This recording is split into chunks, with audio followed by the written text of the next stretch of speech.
This is the Morning Tailgate. Juice! Goodbye! Into the end zone! 60 yards! Touchdown Raiders! With Vince Sapienza, Vinny Bonsignore, and Clay Baker. It's the trifecta for Bowers! His third touchdown of the game! And the Raiders with a chance to win it! On Raider Nation Radio 920. Fire up the cue!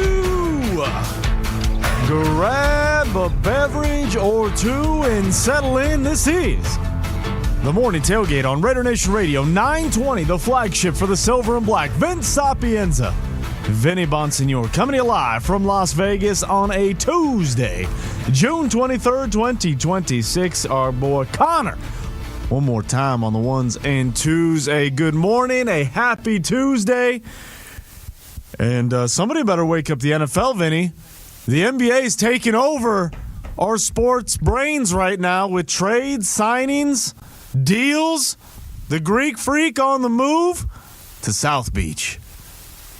You know, usually when stuff like this happens, Connor, I don't know if you recall this, but anytime something big happens in another sport, the NFL goes, "Hey guys, don't forget who's top dog over here." So I expect something big in the National Football League to take place on June 23rd, probably right in the middle of the NBA draft later tonight. What do you think, Vinny?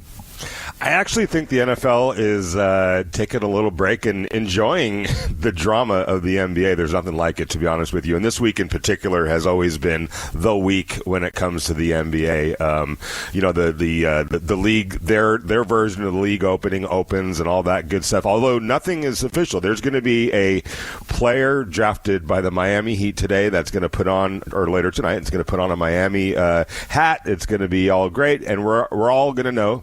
Now he's going to the Milwaukee Bucks unless they ended up trading that pick to somebody else, which can happen as well. So there's things that are happening that are not quite official just yet. We know about it, not official, right, Vince? Yeah. In terms of trades and things that happen and then they don't happen. But it's always this to me is a super fun time of year. And I actually think that some of the NFL people, and I've been talking to some of the NFL people within the last 24 hours or so about, they're kind of like, man, it would be kind of cool to work in that environment, being able to make the type of moves that you're able to make in the NBA, because there's a salary cap, no doubt, but it's not the hard cap that the NFL is dealing with. So you could be a little bit more creative, and I always like talking to general managers of this time of year. How would you handle that if the rules were the same in the NFL? And oh boy, there's some creative, fun things that could happen in the NFL if they applied the NBA rules to the NFL.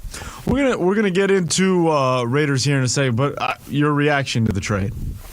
Yeah, I think Giannis is just a spectacular player, but I am a little bit worried from Miami's standpoint. He's going to be 30. Yeah, I think he is 30. No, he'll be 32 years old during this NBA season. They gave up a ton. There's nothing. I'm always for it. Go get your guy. But 32 years old, there's been a little bit of a history of injuries recently. Does this really put the Miami Heat now above the New York Knicks, let alone the Oklahoma City Thunder, who I quite honestly still think is the best team in the NBA? They stubbed their toe in the Western Conference Finals. I expect them to be fully back and motivated, next year. Where does this put the Miami Heat, not just for right now, but what about the future? He's not getting any younger. So I love the headlines. I love the Miami Heat kind of going for it. Pat Riley, that's what he does, and I'm sure where he is in his career, he wants one more sip of the champagne, but I don't know. I have a few reservations from Miami's standpoint, given what they gave up and the age of the player that we're talking about. It's just a weird deal. You can't say Miami's all of a sudden top dog in the East. No. Right? You can't. Not even close. They're still 3-4. Yeah, that's. I would consider that close, right? Well, you're right, but what I mean is, like, you would expect a deal when you pull off a player of the ilk of Giannis. You would expect that you are catapulted to the tip top. It doesn't feel like that happened. And on the other side, in terms of it didn't. Right. Like with Milwaukee, I think the word that I've heard last night and this morning was that there's just no certainty to anything they got in return. Like we understand all those draft picks. We understand that that's part of it with the draft picks, but I mean they're not. They weren't lottery picks, right? Did I miss? It all depends. Excuse me. I think it all depends. I mean, with whatever happens with Miami, but it was the 13th pick this year or tonight? This year, yeah. That's what I mean. Like, I guess in terms of the here and now, you're still going to be waiting on that check to come to fruition. Anyway, it was just, it's one of those things, the worst kept secret in sports, that it was going to happen. It was just a matter of when. And it happened right, an hour and a half or so after I get off the JT the Brick Show, and we were talking about it with Jeff Sherman, veteran Vegas odds maker, about how that dynamic can completely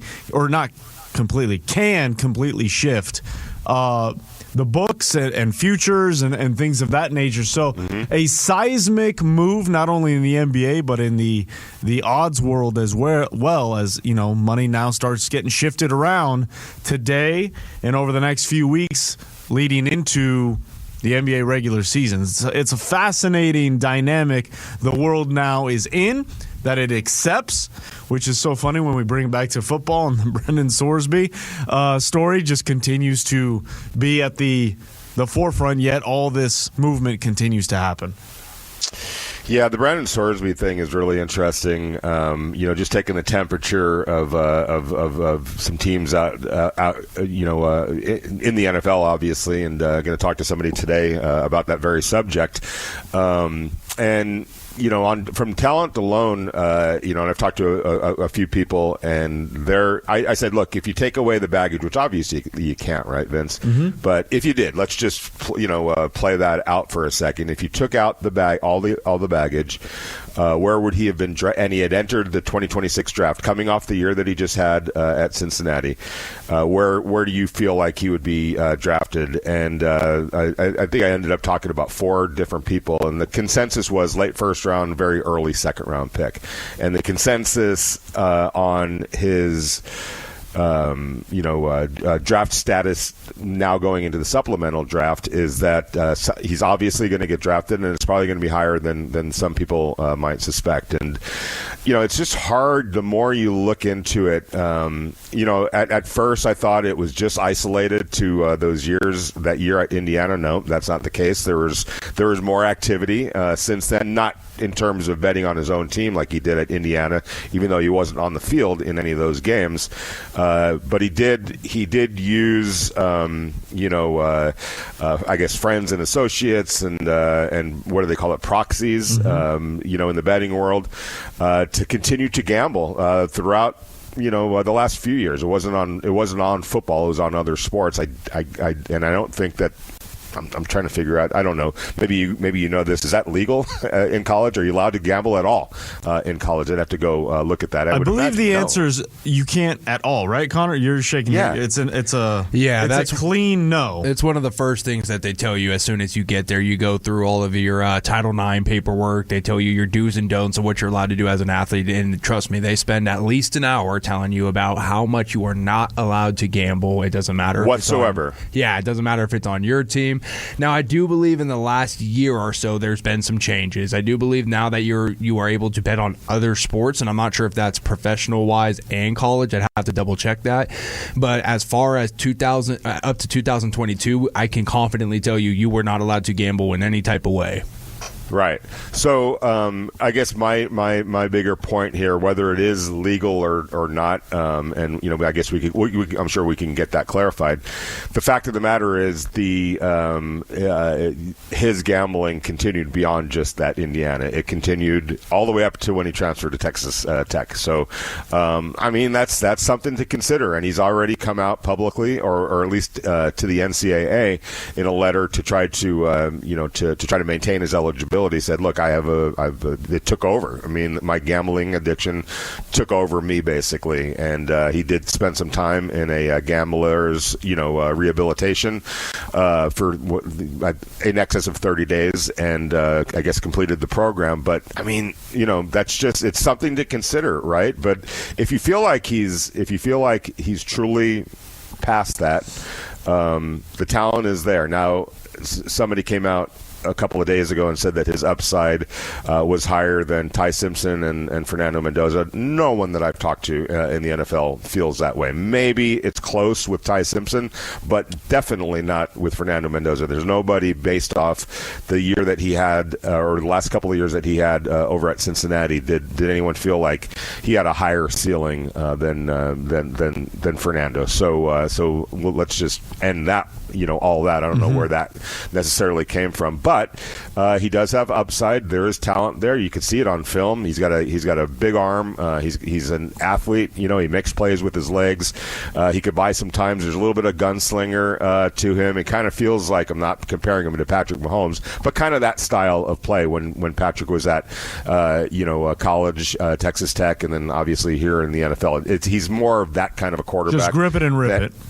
Yeah, I mean, and running around, making plays, doing those type of things. Caleb Williams type play. Not putting him on that level or that scale, but that type of quarterback. So there's definitely intrigue there, and he's going to get an opportunity. I would think that I would hope for him that wherever he goes, there's going to be a great support system in place, and maybe the best place for him to go is someplace like maybe the Philadelphia Eagles, who I think that they're going to be looking for a quarterback sooner than people might think. Get a chance to learn in a great environment and a great system and a great support system. Maybe that's the way you go, or Vince. Is it hey, we need a quarterback, let's go get this guy in the supplemental draft. Pro day is set from, I think it's 2 weeks from July 10th. Tomorrow. Today's the 23rd. How many days in July? Doesn't whatever matter. that is. 2 weeks. It's July, 2 weeks. Yeah, July 10th. It's July 10th. Just outside Dallas is where I think it's at his old high school. So I've already talked to a bunch of people. I mean, that's going to be very heavily attended. And from my understanding, yes, the Raiders will have somebody there. So chew on that and make of it whatever you want. But I mean, if you're the Raiders, what would the harm be? It's a plane ticket. It's a plane ticket and a fifth round or sixth round bid in for him. If everyone else passes and you end up with a young quarterback, and the expense is a fifth or sixth round pick next year, it's you look at investments, you're looking at value. You're looking at bettering your room, whatever that looks like, and it may not be clean. Fans may not like it, may muddy some waters a little bit in terms of just the room and Fernando Mendoza there, but I don't think it would change that Fernando is still everything we continue to talk about that he is. That's the most important thing that I would want to make it clear. It wouldn't change anything other than the fact that you're adding another, what you believe to be a good football player, to your roster. Yeah, and it's interesting. I was just having this conversation with an NFL general manager about the whole concept of drafting for need versus drafting just drafting the best player available. And his whole bottom line to me is he's like, look, you have to. Does need sometimes come into it? Yes, we'd be lying if we said it wasn't. But when it comes to those first round picks, and it comes to when it's clear who the best player is among the group that you're looking at for that particular pick, he's like, we talk about need all the time. What looks like is not a need today turns out to be a need 3 months from now. You just predict what's going to happen in the future in terms of what looks like is a strength of your team and what's a need and what's not a need, because the sport is volatile. Contracts come into play, injuries come into play. There's a lot of factors where at the end of the day, it's always the best policy to just keep stacking your team, whatever your roster looks like, whatever your depth chart looks like, whatever your positional room looks like. Just keep adding as many good players to whatever room is strong, weak, this, that, whatever, because invariably you can't predict the future, and somewhere along the line, that best player available that you drafted, even for a position of quote-unquote strength, ends up being a big part of your team because circumstances that you could not have ever foreseen unfold, and you thank your everybody. Hey, I'm glad we drafted that guy, even though it didn't look like we needed that position at that particular time. go ahead and clarify for you guys. These are the details as far as what the gambling policy is for college athletes. It says as of now, the ban is comprehensive. NCAA sponsors the sport. You cannot bet on it. It also goes for any professional sports that the NCAA governs. So that's like the NBA, the NFL, the WNBA. All of those are also off limits. There was going to be a proposition put in place where they were going to allow athletes to bet on other schools and other sports if that it wasn't was November, theirs. Right? Yes, but it turns out that it was got previously rescinded. Yeah, you know why? 2-3 votes. Yeah, you know why? You know why that vote got rescinded?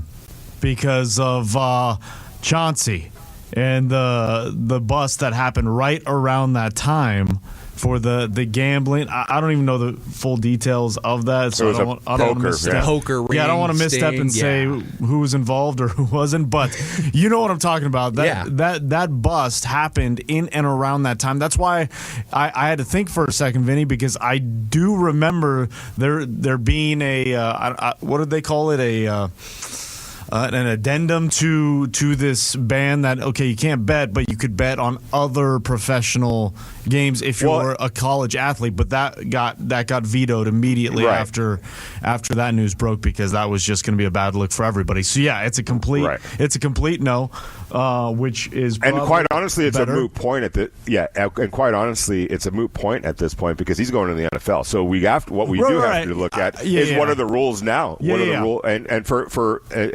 unless things have changed, I don't think you're not allowed to bet on your own sport.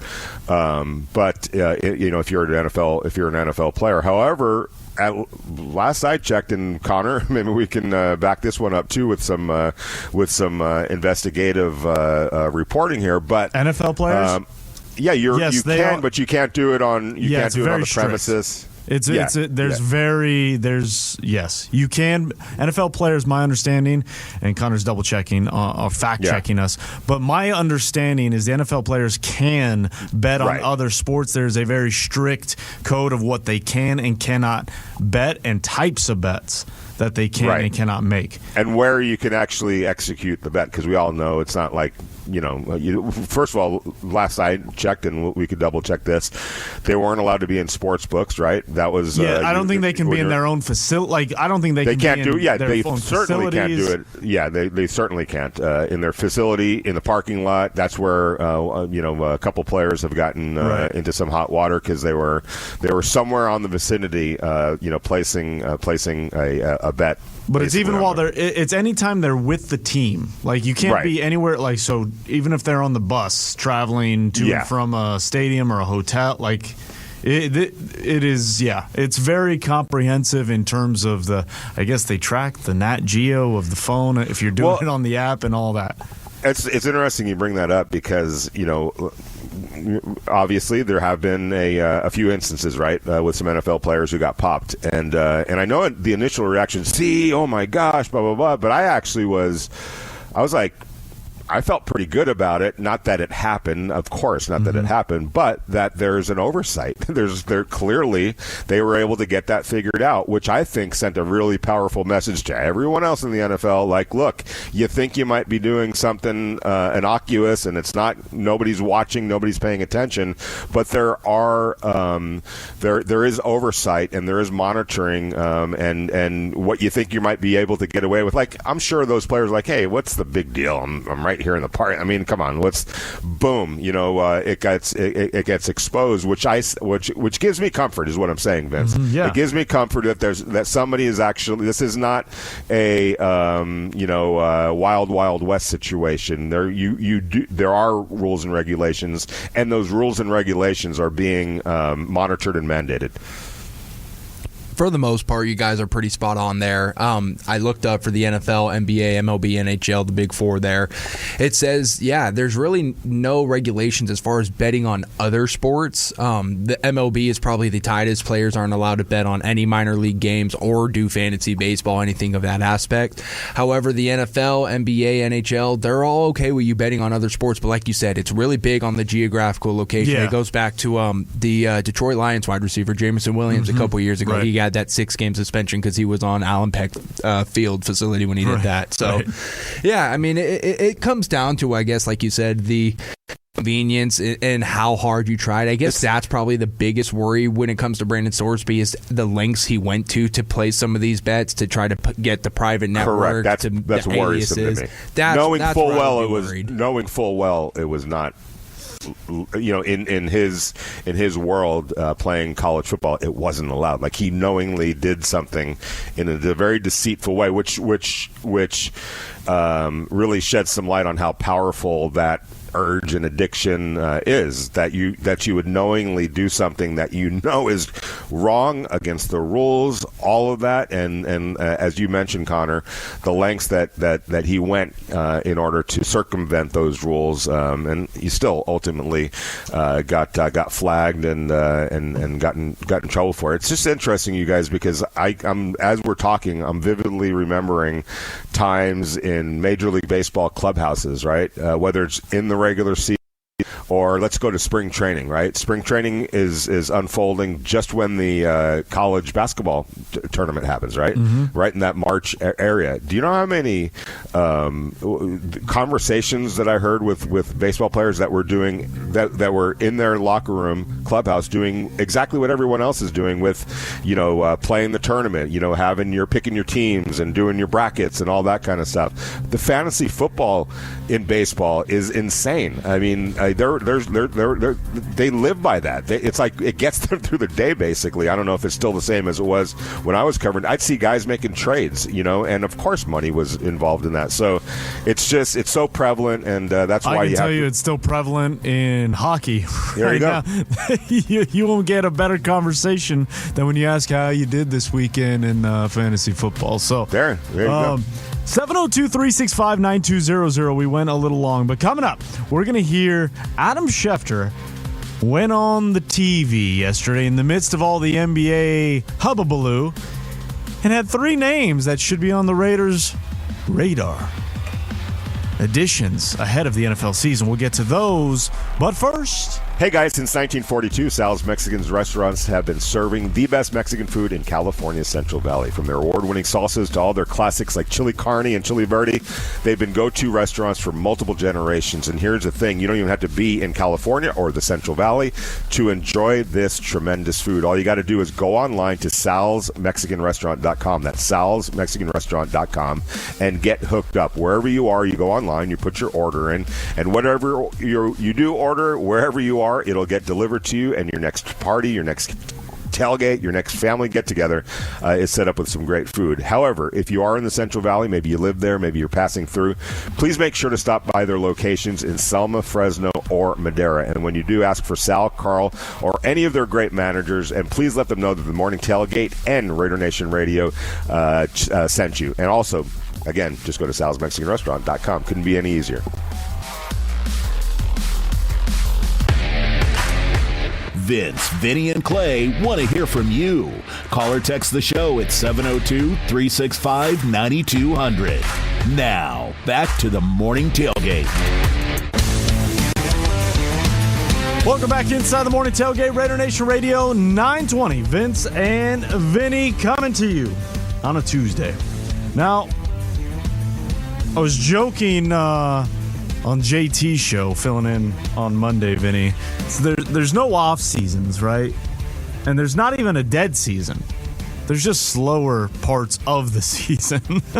And that really feels like where we're in now, the slower parts of the season. But anytime, somebody of the insider basis at the national level speaks, all of a sudden antennas go up, especially now when nothing else is happening.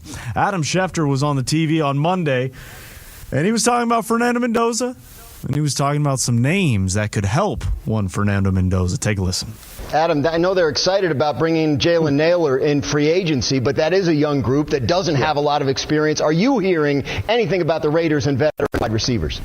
Well, I don't think that they're pressing for one, but it certainly wouldn't be a surprise. And Hawk brings up Stephon Diggs. But you take a look at the wide receivers out there right now. Clearly, they're not getting the money they want. But it is a decorated grouping. Yes, there's age and injury question marks. But think about some of the names at the free agent position who are now available. Stephon Diggs, Deebo Samuel, Tyreek Hill.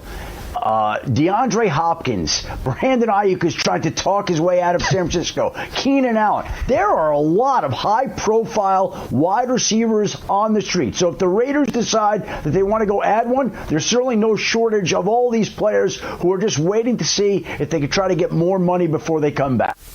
All right, so that is NFL insider Adam Schefter. Listed a few names there. They're not pressing, Vinny, for a veteran wide receiver. This conversation is back. Thanks, Dan Graziano, for prompting that question, bringing this up again. But it is interesting because a name that was thrown in there is a name that you've brought up in Keenan Allen. But what do you make of the collection of names? But let's start there as we move forward. And I don't know if need is the right word. Money doesn't seem to be that big of an issue because they're not getting paid what they want to get paid, so it doesn't feel like any of them are going to break the bank if you want them. But the keys for me, age and injury, seem to be the issues. But again, that's what you get when you're in late June. Yeah, hence their availability right now. There's one or the other for all of those guys. Age, what they're asking for, injuries. Tyreek Hill coming off the injury that he had. So it's funny that we're having this conversation. I'm literally writing about looking at if there's one move that the Raiders can make, if there's one move, what should the Rams do, the Chargers, all the West Coast teams basically, or the California teams, including the Raiders. So I think, and I haven't quite, I'm still in the investigative, state with the Raiders. And, got some questions out there in terms of, all right, if there's one thing that's keeping you up at night, that if there's one kind of a move that you're pretty certain that something's going to happen at that position, what would it be? I'm curious what the answers, might be. But I guess where I'm sitting here right now, a wide receiver is something that I would, consider tinkering with. However, I do think that the Raiders were. How do we put this? Felt pretty good about what they saw during OTAs and minicamp, and now they want to give that group an earnest opportunity to go out there in training camp and really now compete. OTAs and minicamp, we could talk all we want about competition at that time of the year, but what it's really about more than I'd say 80%, 20%. Of course, they're keeping an eye on who's getting it, who's understanding it, who looks good in the shorts and all that kind of good stuff. But it's really more about installation and laying the groundwork. And then, hey, boom, training camp, time to go compete, time to go show us that you belong on this journey with us, that you belong in the starting rotation, that you belong in the rotation, et cetera, or you belong have earned a 53-man roster spot. That's when the real competition starts, and I think that they're going to maybe wait and see what that looks like, what that actual competition looks like in training camp before they make a decision on, okay, we're not feeling a little bit light in this particular room or that particular room, and obviously we're talking about wide receivers. It wouldn't shock me if at some point they circled back to that position and made an addition. Do I expect that imminently, anytime soon? I don't know. That's what I'm trying to get to the bottom of, in my reporting. But I guess we'll see. It feels like, Vince, they're okay with what they saw in OTAs and minicamp, and now they're going to give that group an earnest opportunity to go out there and win some jobs. 702-365-9200. Is wide receiver still a concern to you? Is wide receiver still a point of contention for you when it comes to the roster, when it comes to adding somebody? Diggs, Hill, Debo, Keenan Allen, are these names that you would entertain coming into that wide receiver room? There's 11 guys at the wide receiver position on the current roster, Vinny. And when you talk about, obviously, Trey Tucker, Jalen Naylor, Jack Besh, Dante Thornton, you just draft Malik Benson. Shedrick Jackson, I know, is still looked on very fondly with it from inside the building. E.J. Williams, again, shorts and helmets is all it was, but he showed himself very well early on in this process. I think I would agree with you in terms of it wouldn't shock me if they brought somebody in. I just don't think it's necessary at this point. For all the reasons we've touched on earlier on in the last couple months, about where this team is heading, the projection, at what point you want them to pop. It doesn't have to be. It's not expected to be this year. Right? You can't fill every single need. And I just don't know how much an aging or injury-riddled or pick whatever baggage you want attached to whatever receiver you bring in.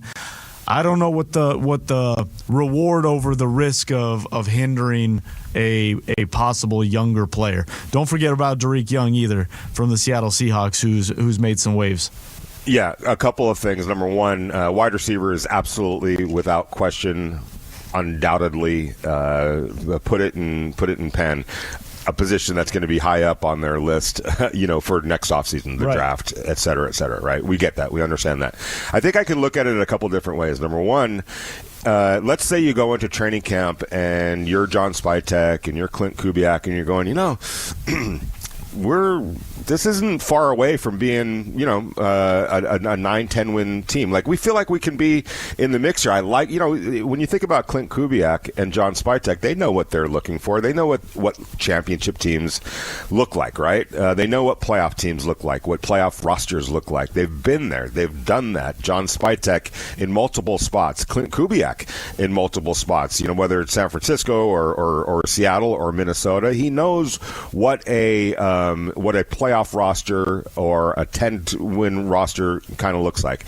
If he gets into training camp and he's like, we're a little bit closer than maybe I even thought, in OTAs and minicamp, but man, maybe we do need to go get a Stephon Diggs or Keenan Allen to really lift that room up just a little bit more, maybe give us a little bit more, production at that position to really now enhance where we are if we feel we're close. Or they may go into training camp and say, you know what, we're a year or so away still, and we like some of these young players, and we don't want to go out and get a veteran that's just going to impede some of that progress right now. We don't feel like we're that close. It's not our time yet to go make a move like that. So I could definitely see it, unfolding one or two ways, depending on how they assess themselves from what they see of themselves in training camp. When you look at the names that would be available of those big time free agent type names, Stephon Diggs is the only one, if we're talking from a football standpoint, makes sense. Right? I think Keenan as well. Well, depending on where you are, depending on how you view yourself, if you're the Raiders' decision maker. Well, Stephon Diggs played with Kirk Cousins. And if you're sitting there, you're a 9-10 win team. I'm guessing you're saying Kirk Cousins is playing, or you're saying Fernando's out of the gate starting. Like what would be, because if it's one or the other, I think both could it's more for me. I mean, obviously Fernando got to see where he's at, but for me it's the team more than I think if they'll make their decision on Kirk and Fernando in terms of who's going to be that quarterback. But I think the bigger issue for them would be, what does this team look like? Like, I think they have an idea. But under that pretense, this is just me talking. I'm not going to put words in your mouth, but this is under that pretense, that would make me lean towards Kirk Cousins as the starter day one. If they feel out of training camp this is a 9 or 10 win team, it's more so because they see what Kirk Cousins is doing and operating in with that offense, along with the rest of the team.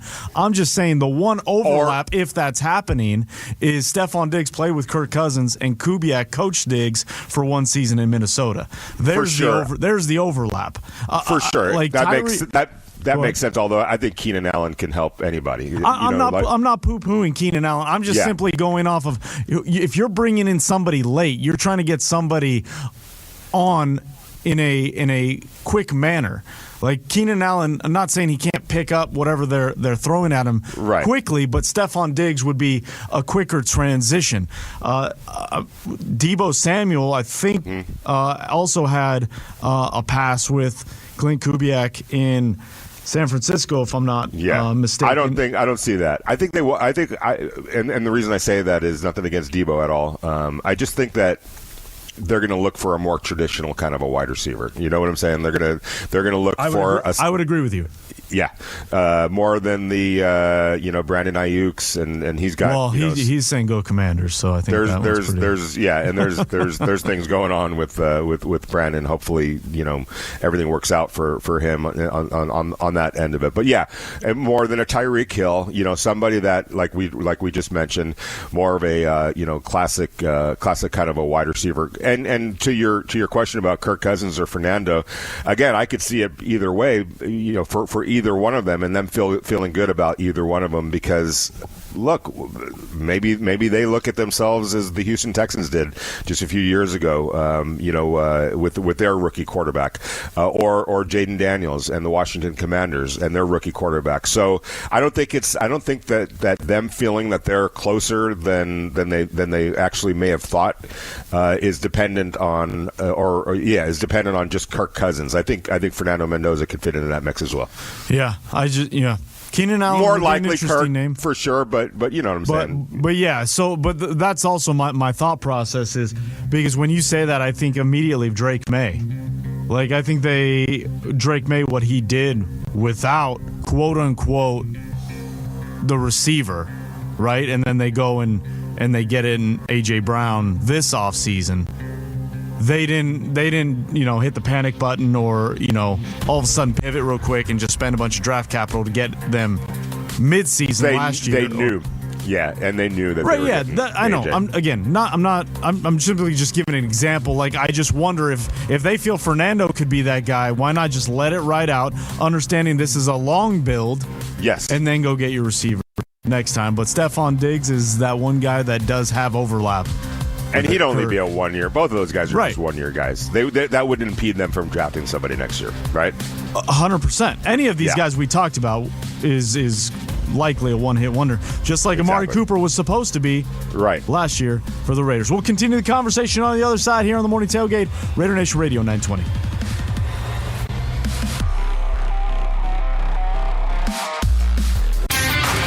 We'll take your comments and questions on X. Follow us at RNR920AM. Let's dig in to the Morning Tailgate on Raider Nation Radio 920.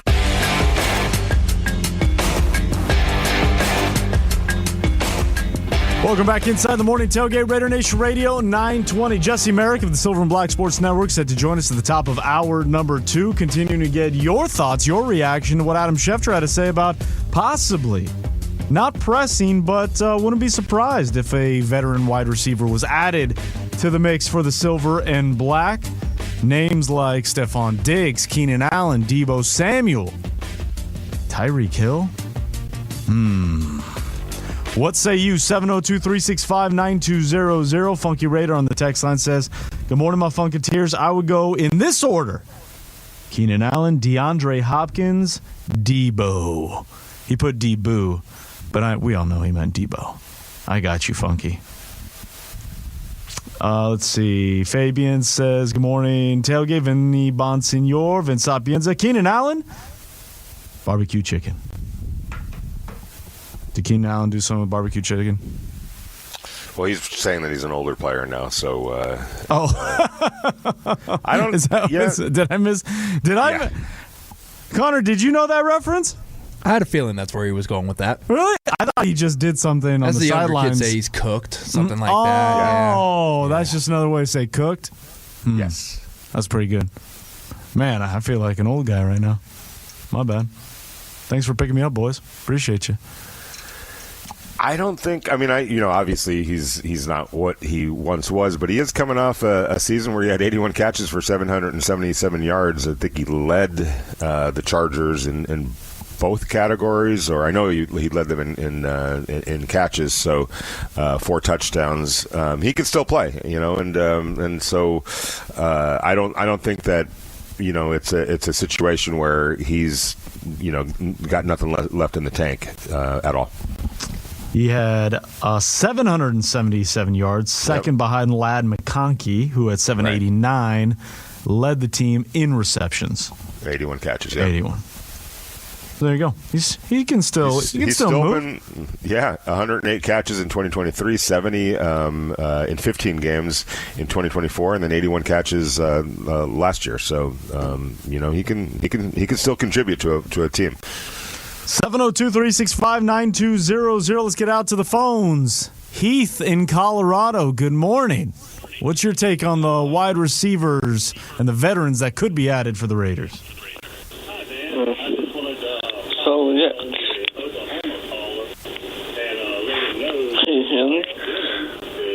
Yeah, we got you, Heath.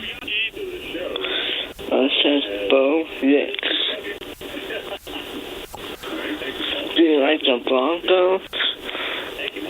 All right, Heath, we're having a hard time. Man, 2 days in a row, that's tough stuff. That is tough stuff. On the text line, we got Diggs and Hopkins intriguing with Kubiak. DeAndre Hopkins, 30, 34? Again, here's where I stand, Vinny. I just don't know. I just don't know if it's necessary, and I don't know what kind of. Even I was thinking about it during the break. Even if this team feels they're a 9-10 win team, are they really that caliber of a wide receiver away from reaching it? Is my question. Well, yeah, but there's another element here. Even if you do roll with Fernando Mendoza, he needs help as well, and that's why the professionalism of a Keenan Allen, and I know Stephon Diggs kind of sometimes comes with a little bit of drama, but look at the difference that he made for May last year, Drake May last year. They went to the Super Bowl, and he had a pretty decent year for them, and was played a nice role for a young quarterback. So I see value in a veteran wide receiver. Now, again, if Jack Bash and Dante Thornton and Trey Tucker and Jalen Naylor show in training camp, hey, we got this down pat. We're gonna be good for whether it's Kirk Cousins or Fernando Mendoza. Then fine. I'm not saying that they have to make a move this year. But if there are any hesitancy, then and they feel like, we really help Fernando a lot by getting a veteran wide receiver in here that knows how to get open, that knows how to play the position, and could be a real ally and strong asset for Fernando Mendoza or Kirk Cousins. Then yeah, I can definitely see a veteran, traditional wide receiver like a Diggs or an Allen as an option. Yeah. I just feel like we're on repeat now of last year. Don't you? Yeah, but I didn't know, because I didn't like either of the quarterbacks were guys that, you know what I'm saying? Like Geno was just going to be here for a couple of years, as it turns out, 1 year. Right. Aiden O'Connell, all due respect to Aiden O'Connell, I didn't see the future in him. I'm still thinking about, like I do think that a veteran wide receiver can help, is what I'm saying, the development of Fernando Mendoza, and get, because if you're the Raiders. So it's the inverse of last year. We were hoping Geno would help raise the tide and expedite the process of a Jack Bech, Dante Thornton. When we were looking at the wide receiver room, I know Jacoby Myers was there at the time and Trey Tucker was there, but you were hoping Geno Smith. Now it's the inverse. You're with Brock, and unfortunately Brock got hurt. That changed a lot. That did change the complexion. Definitely him getting hurt, but I'm looking at. I know the Raiders. If you're rolling out Fernando Mendoza, trying to avoid is the peaks and the valleys, and try to get him as much help as possible to help his development, to help his confidence, to help ease him into this, and just help him be somebody that can help a young quarterback. And I think a veteran wide, forget the wins and losses. It's not even necessarily about that, even though it's at the end of the day it will be about that. But if you feel like, hey, we really need one more veteran wide receiver to help the young quarterback, I could see a move like that happening. Raider Nation, we've got tickets for the Battle for Vegas this weekend, Saturday, June 27th. Team Brock Bowers, speaking of, against Team Riley Smith. Brought to you by Finley Mazda in the Valley Auto Mall and Raider Nation Radio 920. We've got a pair of tickets. Be caller number 3, 702-365-9200. You call that number, you are a winner for 2 tickets to the ballpark for the Battle for Vegas right here on Raider Nation Radio 920. This is the Morning Tailgate. There have been plenty of other coaches, but why not us? Why not this staff? Why not this group of players? I look at it as, what a great challenge. We're going to be about the work. He is back, baby! And the Raiders regain the lead. with Fitz Sapienza, Vinny Bonsignor, and Clay Baker on Raider Nation Radio 920. Flying through into hour number 2 here on the Morning Tailgate. It's Raider Nation Radio 920. Vince Sapienza, Vinny Bonsignor coming to you live from Las Vegas on a Tuesday, June 23rd, 2026. And joining us now is the CEO, Emmy Award winner here in Las Vegas, friend of the program, friend to many in Raider Nation, Jesse Merrick, Silver and Black Sports Network. Jesse, good morning. Happy late June. We've made the joke. It's not really a joke anymore. There's no off season. There's no dead season. It's just slower seasons in the calendar year. And here we are, late June, a month away from training camp. And your feelings on the Raiders are, now that you've had a couple weeks to kind of, I don't know if reflect is the right word for you, because you're constantly in it just like we are, but do you have a new perspective as you know, hope springs eternal for all 32 clubs, but we're a month away from training camp where things get real and the haves and have-nots will begin to separate. Yeah, hey, morning, guys. Yeah, like you said, it's hard to kind of take a step back, but I think that's what this time is for, you know, to sit back and think about, like, okay, what did we actually see from the time the season ended till, you know, the last couple of weeks here, as you do sit back and look at it. And I just think it's the beginning of their plan really taking shape, you know, them setting that real foundation for what's to come. And I think, honestly, like, I was having a conversation recently with somebody for the first time in a while, and I don't know if this is maybe like just being a prisoner of the moment or whatever, but for the first time in a while, it just seems like all the moves that they've made have made sense. You know, and I don't think that's necessarily something you can say for this team over the last handful of years. There's always been some things where you're like, okay, like, I can kind of see the plan. I can kind of see what they're trying to do here, but let's see how it works out. Whereas now you're like, okay, each and everything has kind of fit with exactly what they said they were going to do, you know, and I think that's big for this team to be able to do that, to kind of, one, correct a lot of the issues they had in the past in the draft and free agency, all those different things, but also really set the foundation to be able to move forward. And obviously all of that begins and ends with being able to get your quarterback of the future, because if you don't have a quarterback, you don't have anything. And now they finally have that. So add that in with the other moves that they've made. And I sit back and I understand why folks feel pretty good about the direction this team is heading, because they've got a guy now. What is he going to turn into this year, next year? Who knows? But they have a guy they can build around, and the other moves that they've made around him really make sense, and they are all kind of seeming like they're all in lockstep. And I think, again, that's just massive for this franchise. Yeah, and I think, you know, looking at things from a macro sense made a lot of sense, obviously, for the Raiders this offseason. But I think it's time now to start looking at things on a micro sense, because you got some games now that are coming up here pretty quickly, actually, to go compete and go win. That's going to be the bottom line here pretty soon. And so from that perspective, with all the good that the Raiders have done this year, this offseason, and looking at things from that macro level, but now starting to look at things from a micro level, and understanding that the guys that have been in this building since April, and in a lot of cases beyond, with the veteran players that are coming back, and throughout the offseason, throughout the program, throughout the minicamp and OTAs, that these guys deserve a chance to now go win, you know, jobs and win rotation spots and roster spots, et cetera, et cetera, et cetera. And I think everyone's anxious for that to unfold and for that to happen. However, saying all that, is there a position group, looking at things now from the micro level, is there a position group that you would, if you were the Raiders, think about upgrading to help that micro now as we move toward games?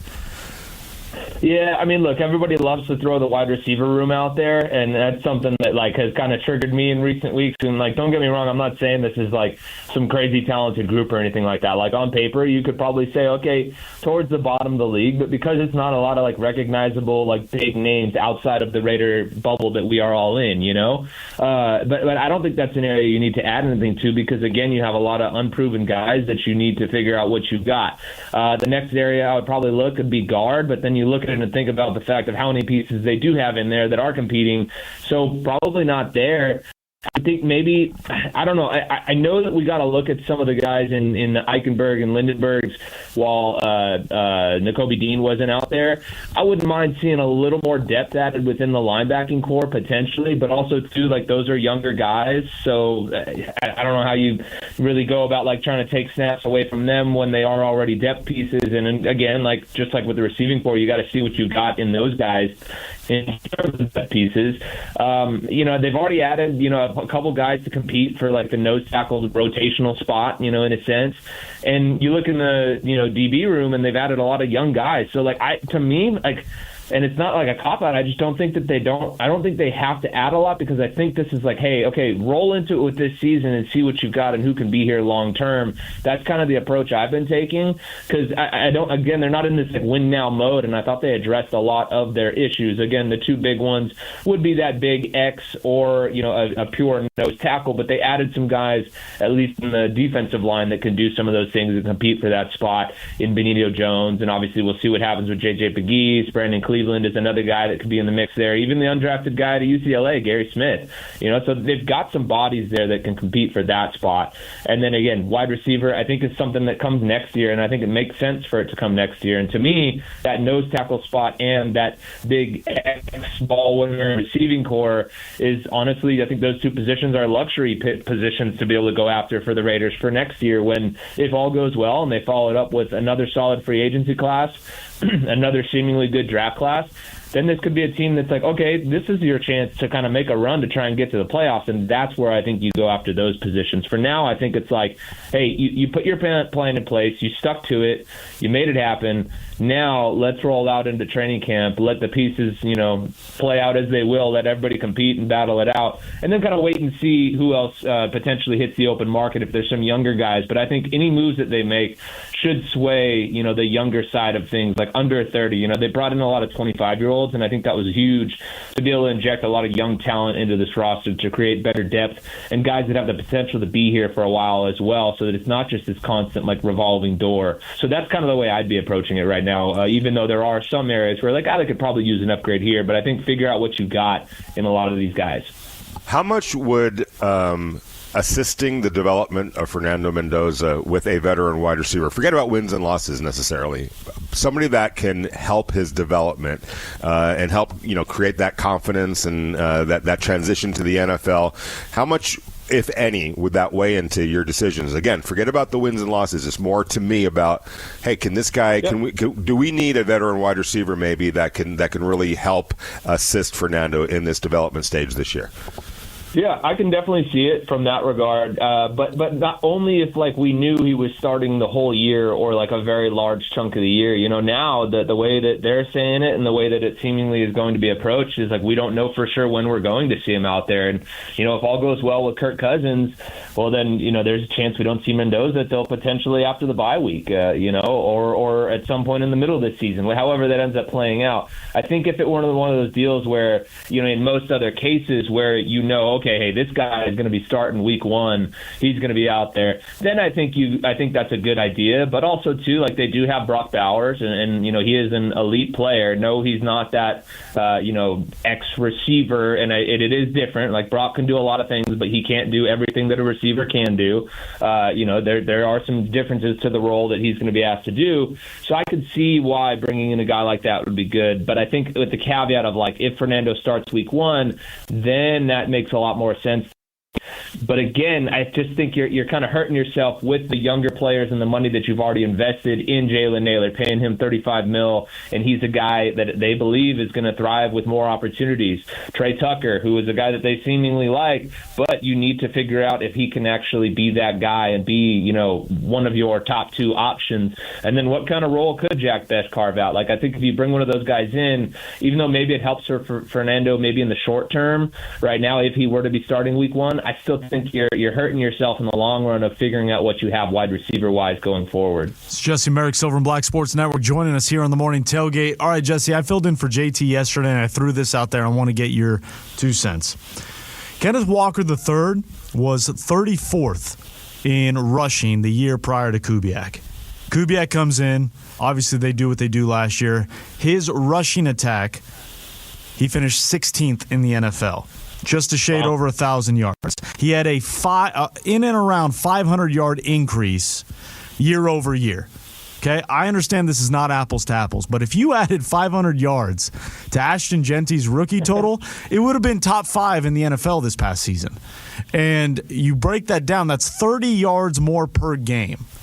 How outlandish is it for me to say, as I did yesterday, that with Kubiak alone, and I didn't even take into account Linderbaum or better quarterback play as we just talked about, I think Ashton Genty is going to be a top 5 running back in terms of rushing yards this season.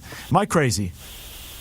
No, I don't think you're crazy. It is kind of crazy when you throw out the number of like an extra 30 yards a game. Like that to me is hard to picture in that aspect. But like over the course of a season to be able to get around 500, right? That's what you said? Yeah. 500 more yards than what he did his rookie year, which we all know was a slog, to say it nicely. Exactly. No, I don't think it's crazy to say he could be a top 5 guy. You know, again, he's got that type of talent, and look what he did behind as horrible of an offensive line as it was last year, and as often as he was hit behind the line of scrimmage. You know, it seemingly every time he touched the ball. You know, so if you get this kid some room to run, which just bringing in Kubiak to your point in that wide zone rushing attack, more often than not is going to give a guy a bit more time to be able to see the field and then it's stick your foot in the ground and go. That fits Ashton Genty and what he wants to do. And when we've seen him get ahead of steam, when we've seen him get to the line of scrimmage, he's able to pick up a lot more yardage, and he's much tougher to bring down, and that's where you see him trucking guys. So I don't think that's a crazy thing to think. I mean, again, he rushed for almost 1,000 yards behind this offensive line last year. That was just so bad, and we know coaching was a big part of a lot of that. But going for, 975 last year, I believe, off the top of my head. I mean, to be able to do that, given the situation that he was put in last year, as a rookie, too, while you're trying to figure all this stuff out, I don't think that's out of the realm of possibilities at all. I think also, too, we need to factor in more receiving yards for this guy because, I remember when Clint Kubiak was talking about him, and he was talking more so about, in terms of snaps and things like that, but how Christian McCaffrey doesn't come off the field, and that's going to, I think, be the case where he wants to treat Ashton Genty like that, but I don't think it's necessarily always going to be in the backfield. I think we're going to see him slotted out at times, and when Christian McCaffrey is healthy through the course of an entire season, he's getting 100-plus reception or 100-plus targets at least. So Ashton Genty could be getting looks like that as well that will add in with his rushing, and that to me is where the numbers start to get pretty crooked, and you're like, wow, okay, this kid could put up some crazy numbers because he's got the receiving chops. We saw it his junior year at Boise State. He led all running backs in NCAA in receiving yards by a running back. So he's got that in his bag. Then you go and throw in an improved offensive line, better coaching, a better scheme, guys that have PhDs in this scheme. That's kind of been the thing I've been saying the entire time, and I don't see how he doesn't, at the very least, top 1,000 yards rushing next season.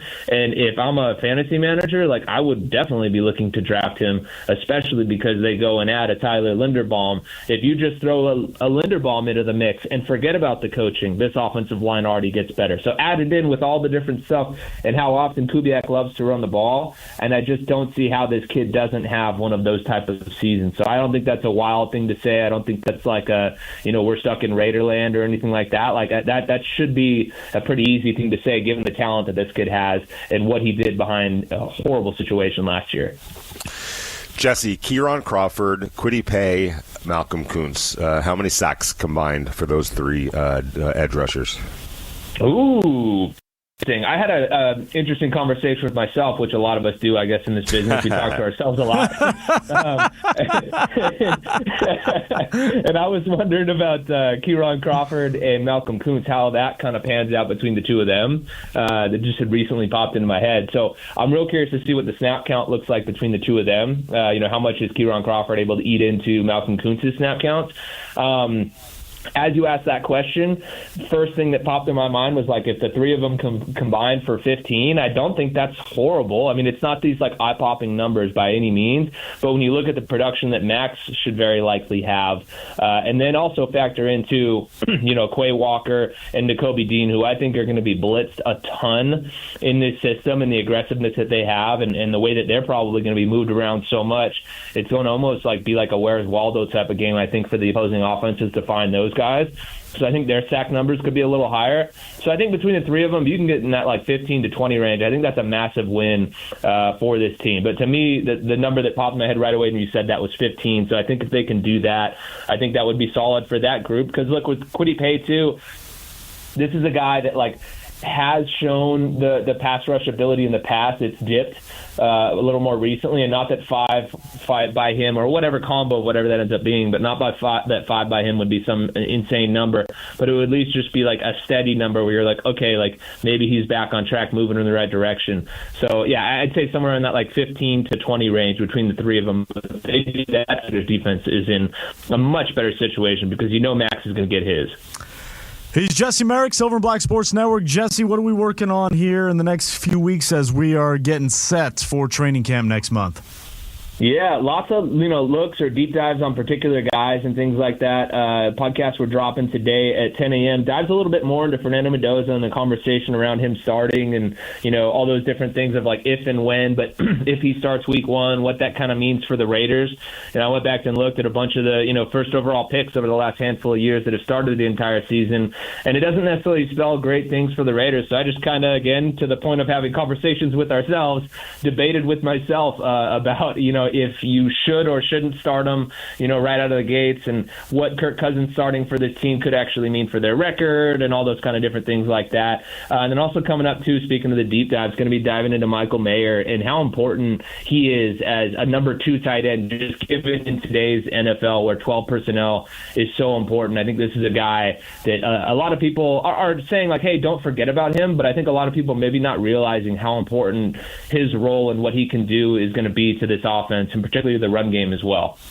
He's Jesse Merrick. Follow him on the X at JesseSBSN. Jesse, we appreciate you. As always, be well, enjoy this heat, and you just keep talking to yourself, my friend. Hey, that's the name of the game. You know how it goes. Thanks, guys. That's Jesse Merrick. All righty. Here on the morning. Hey, Vinny, if people only knew how much I talk to myself. Is it out loud or is it just in your head? I don't know. Sometimes I don't even know. You should read the letter that it was actually kind of it was a dialogue that Thomas Jefferson wrote between his head and his heart. It's a really interesting deal because what had happened was, I don't know if you know, but his wife passed away. And at her deathbed, he promised her that he would never marry again, and he didn't want to anymore because he lost her. There were children that passed away at childbirth and early on in their after being born. So in his mind, he's like, I'm not living my life through my heart anymore. I'm going to live through my head. That's it. I'm not going to fall in love. I'm not going to put myself through that pain anymore. So he made a commitment that was not going to happen. Then he goes to France and falls in love with this beautiful woman from France, and finally he sits down because he knows he's getting to that point where the heart's starting to take over and nudge the head aside, right?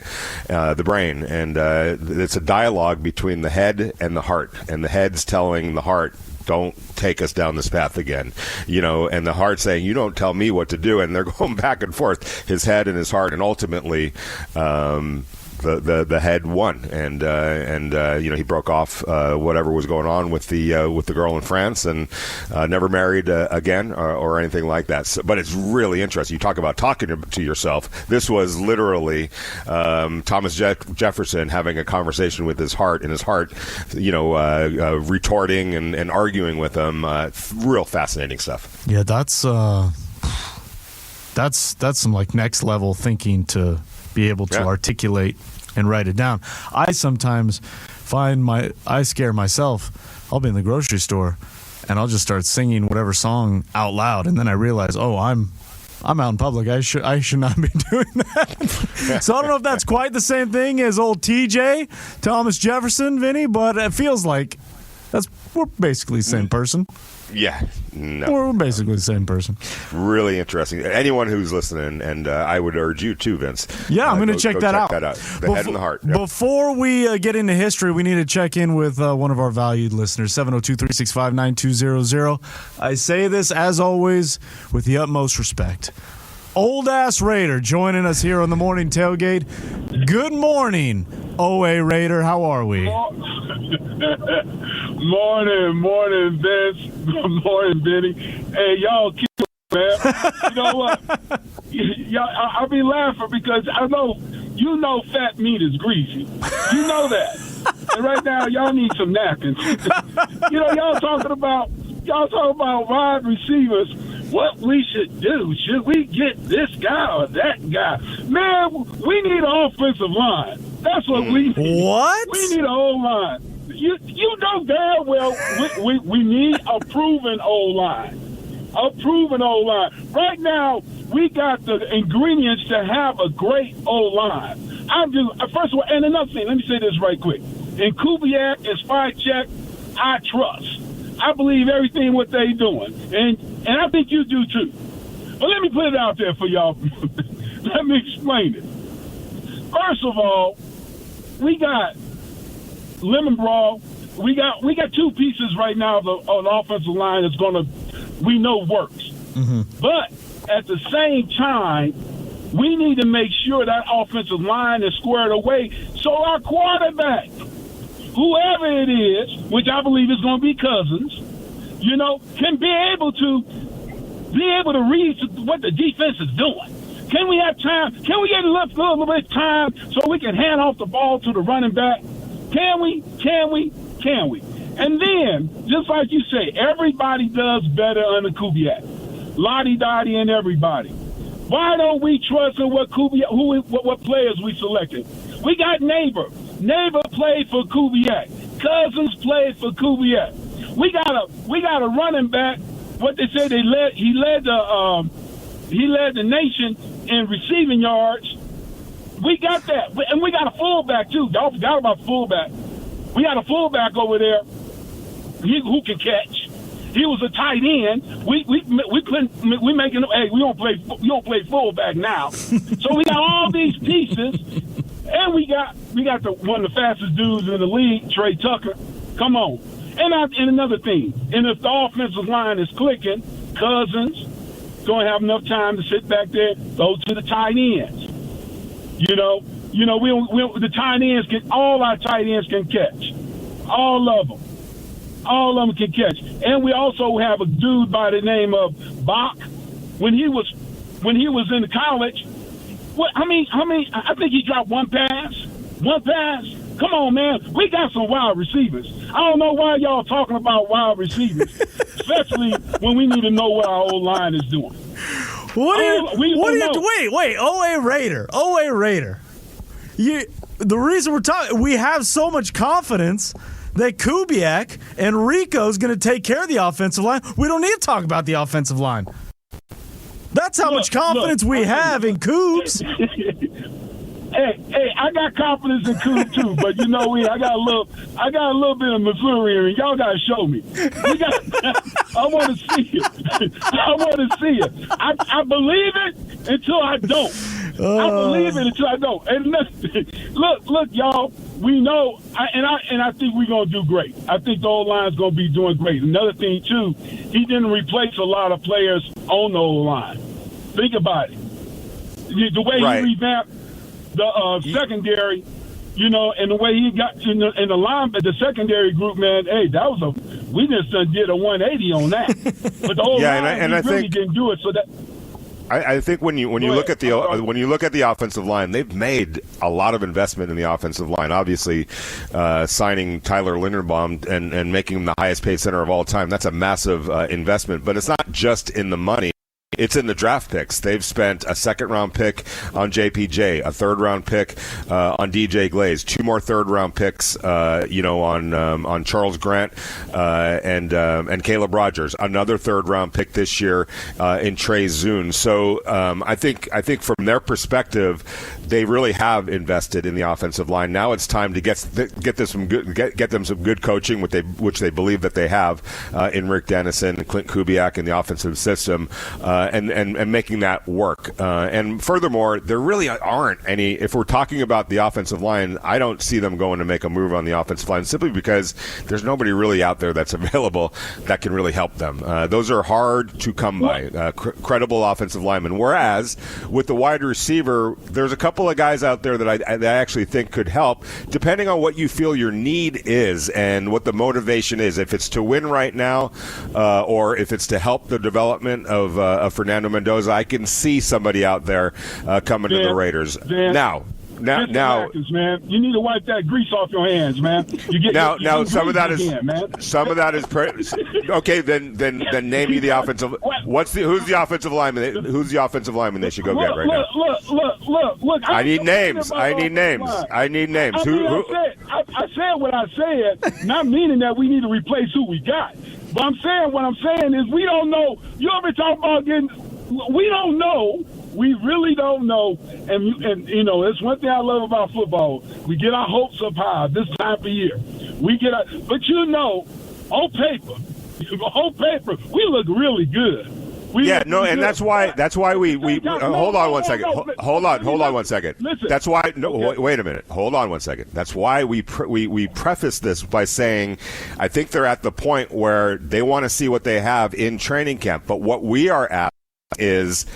What we are proposing is, what if they get to training camp and they still feel they're a little light at wide receiver? We're not saying to go get a wide receiver. None of us have said that. We're saying that we can see that being a position where, based on what they see in training camp from some of these young guys, where they're like, okay, we feel like we're a little bit light in that room. Let's go get one of these veteran wide receivers for multiple purposes, whether it's to win games, whether it's to help Kirk Cousins, or whether it's to help the development of Fernando Mendoza. So by no means are we saying go out and sign this guy or go out and sign that guy, or they have to do anything. Okay. The question was clearly proposed as, once you get to training camp and you see what you really have as the pads come on and the competition starts in earnest, that is a position that I could see them circling back to.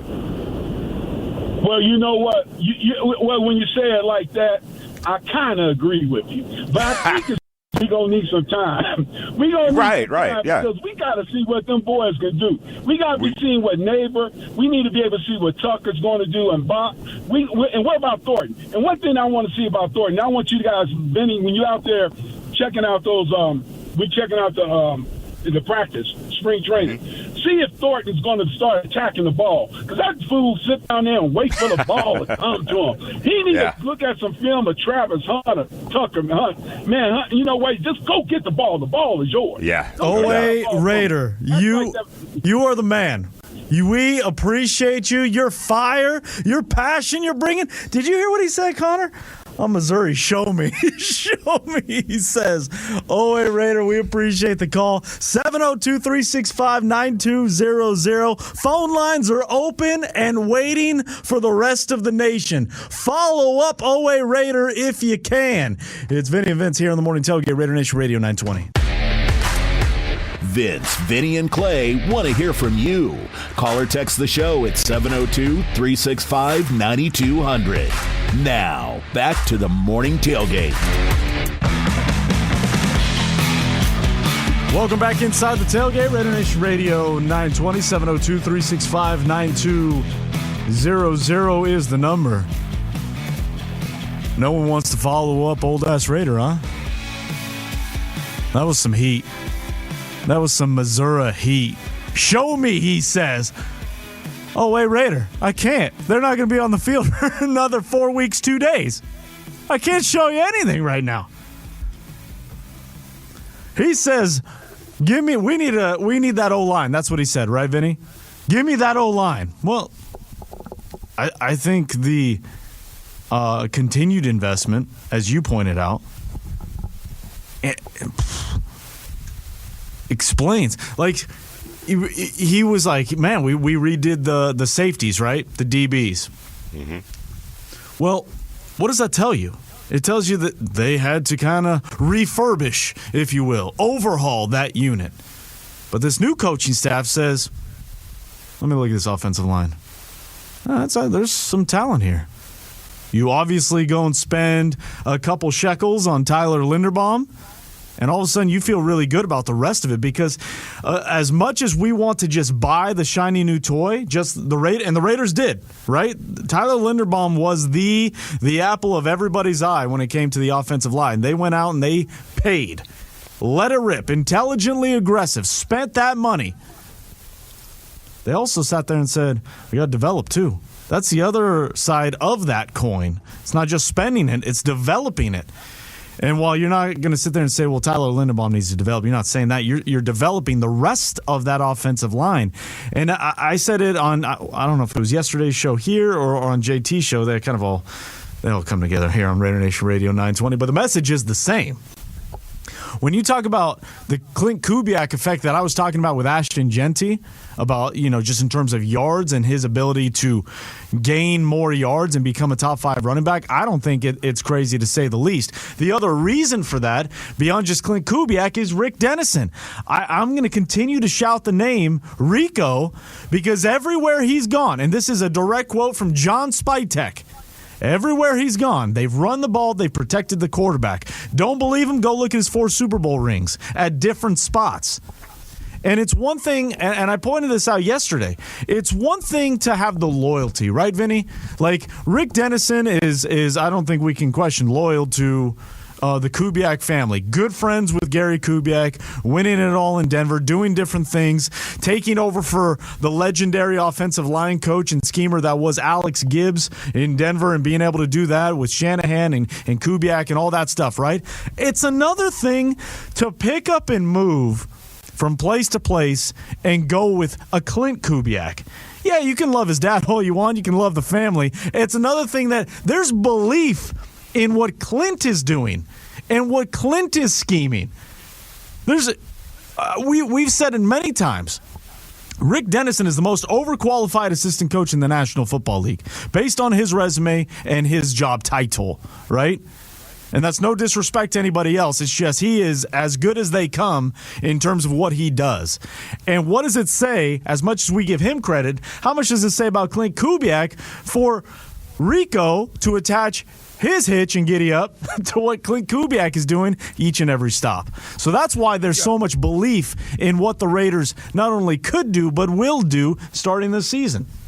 Well, and I think the even bigger point is those two, gentlemen who were independent of anybody that had already been in the building before, had been drafted before, had been signed as free agents.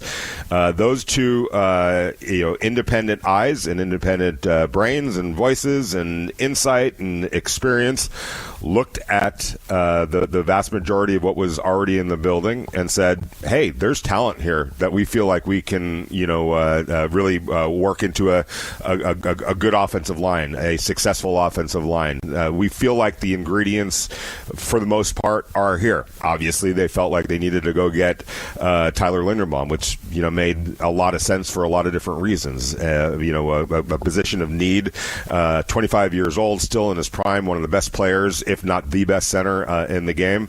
Kind of a no-brainer. You look at Colton Miller coming back. He only played 3.5 games last year. That's almost like getting a new player based on just what happened last year. And then they looked at guys like DJ Glaze, guys like Jackson Powers Johnson, guys like Caleb Rogers, guys like Charles Grant, and said, hey, we like what the talent here looks like. We feel like there's potential here. Let's continue to now develop this. They went out and drafted Trey Zune in the 3rd round and now bring him into the fold. So I think the really important part, in addition to what you just articulated with the trust factor and the loyalty factor between those two coaches, is that their observation was, we've got something to work with in this building, outside of obviously going out and getting Tyler Linderbaum. It's just, that. So when OA Raider sits there and says, why are you guys talking about the wide receivers? Well, at least for me, sit there and say, I feel pretty good about the direction of where the offensive line is and what that part of the offense looks like. Again, we don't know anything. They haven't hit the field. They haven't put on pads under this coaching staff. We don't know. But based on what we do know, I feel really good about that part of it. I have more question marks about the wide receiver unit and that grouping of what they are going to do. Not what they can do. Everyone knows what they possibly can do. Everyone can talk about that. But what can they do as a group? Don't know. Don't know who the quarterback's going to be. That's going to dictate a lot of it. I would take it a step further and say I can see this offensive line being complete for the next few years with the group that they have in place. I do not see that with the wide receivers. First of all, Trey Tucker is in the last year of his contract. So, there's a possibility that he might not even be here next year. So, you have to look at it from that perspective as well. And I still think that there's some upgrades that are needed. And I think that's a box that they'll check off next offseason. We'll get your thoughts coming up here on the Morning Tailgate, Raider Nation Radio, 920. But first, it's time to give away some tickets.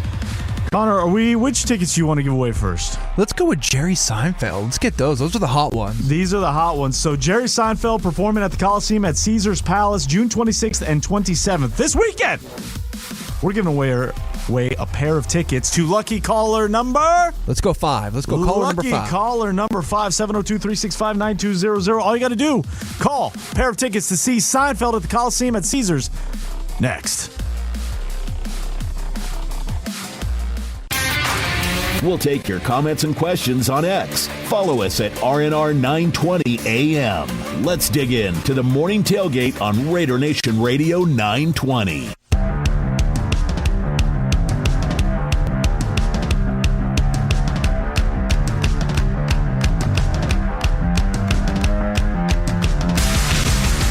Welcome back inside the Morning Tailgate, Raider Nation Radio 920. All right, Vinny, we got a Raider J from the Bay, and we got a Raider J in Monterey. Okay. Comes from two different names, so they have to be different people. Right. I'm not seeing double here, Connor. Right around the text line, I see Raider J from the Bay first. That's who called. Patience couldn't happen. That's okay. Life, work, we understand. But he did hit us up on the text line. This is Raider J from the Bay. At this point, I don't think I would pay for any of these veteran guys. There are likely to be attitudes or possibly problems in the locker room. And the biggest thing is I can see us getting one of these guys, and by week 3, they're going to be injured out for the season because they're old. They're just trying to get their money on their last contracts of their careers, and it's happened to us too many times. That's Raider J from the Bay talking about how he would not go out and entertain a deal for any one of these veteran wide receivers that Adam Schefter threw out some names on Monday. So some of them I would agree with, in terms of the potential, locker room, problems. But I don't feel that way about Keenan Allen. And again, Stephon Diggs is kind of eccentric in his own way, but he goes and helps football teams and has a long track record of that. So the teams that he plays for are usually better off when he's there. And again, this is for me all predicated on what sense you get about the wide receivers come training camp. When the pads come on and guys start separating themselves or making their presence more felt. It's all predicated on that. But if they don't, if the presence isn't being felt in a way that I think the Raiders need that wide receiver room to be felt, then I can see them making a move in that regard. Fabian providing some clarity to the barbecue chicken reference, gentlemen. Keenan Allen's barbecue chicken reference stems from trash talk ahead of a 2022 matchup against the Raiders. Then playing the Chargers, Allen told reporters that if the Raiders played man-to-man coverage against him, it would be barbecue chicken, meaning he viewed their defense as an easy meal, getting cooked, so to speak. I don't remember that. I don't remember that personal thing, so I appreciate the specificity on it.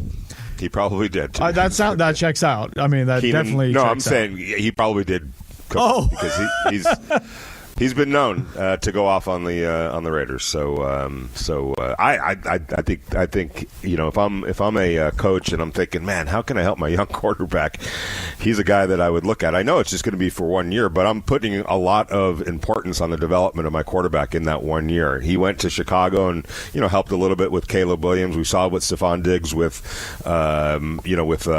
Drake May. We've seen what Keenan has meant to Justin Herbert over the years when he's been on that team. So I feel like there's still something left in the tank. And again, if the wide receivers are showing are lacking a little bit of something for the Raiders' taste, he's somebody that I would absolutely consider. So in 2022, Keenan Allen played 3 times against the Raiders. January 9, 2022, 6 catches, 52 yards, no tuds. September 11, 2022, 4 catches, 66 yards, no tuds. And then the December 4th, 2022, 6 catches, 88 yards, 1 tud. So not exactly a meal. Well, let's look at that was in 2022. Yeah, that's when Fabian said that. Let's look at the splits against the Raiders. I'm curious now that you bring that up. Keep talking there, Vince. So he has a total of 1, 2, 3, 4, 5, 6, 7, 8 total touchdowns in 20 career games. If I remember correctly, in that December game, he did have the 4th quarter touchdown, but I don't think they won. I think Vegas still ended up holding on to that win there. But I will say, Keenan Allen, I mean, he seems to get the ball. He seems to get those. He's always been a quick slant guy. He runs a lot of those quick routes to get himself open. Look at you, Connor. You are on the money. 35-yard TD in the 4th quarter. The Chargers did lose the game. Yeah. So, I mean, did he contribute? Yes, he contributed. But did his team win? I don't know. Did he cook? Yeah, I don't know. Do you consider that barbecue chicken? Is it an incomplete meal?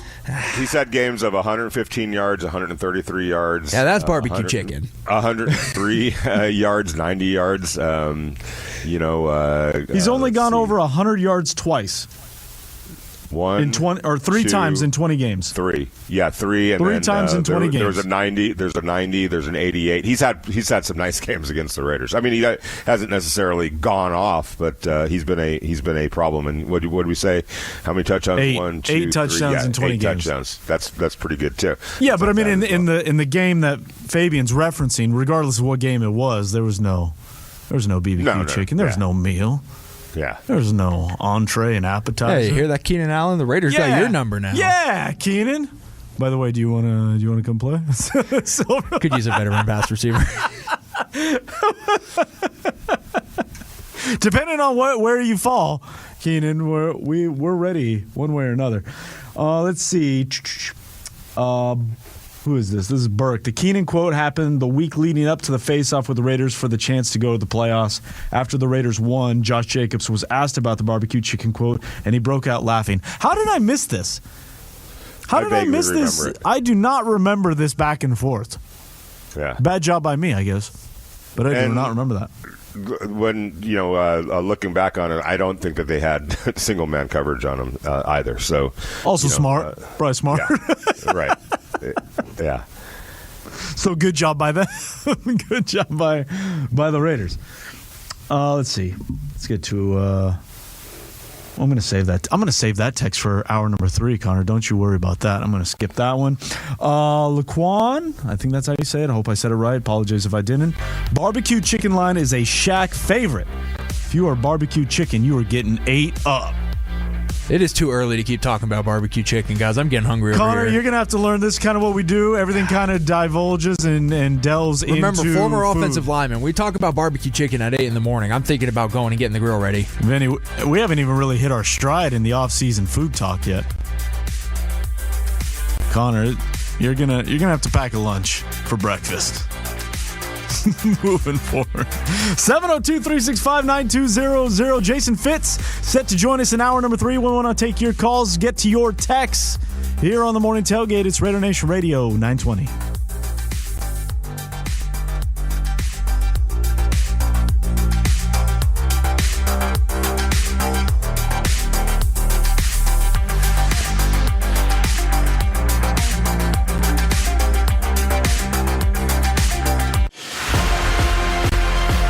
This is the Morning Tailgate. I'll just tell the Raider Nation that we have to earn your trust. We got to earn those seats in the stands by putting a great product on the field. Words will not do it. It's our actions. With Vince Sapienza, Vinny Bonsignor, and Clay Baker on Raider Nation Radio 920.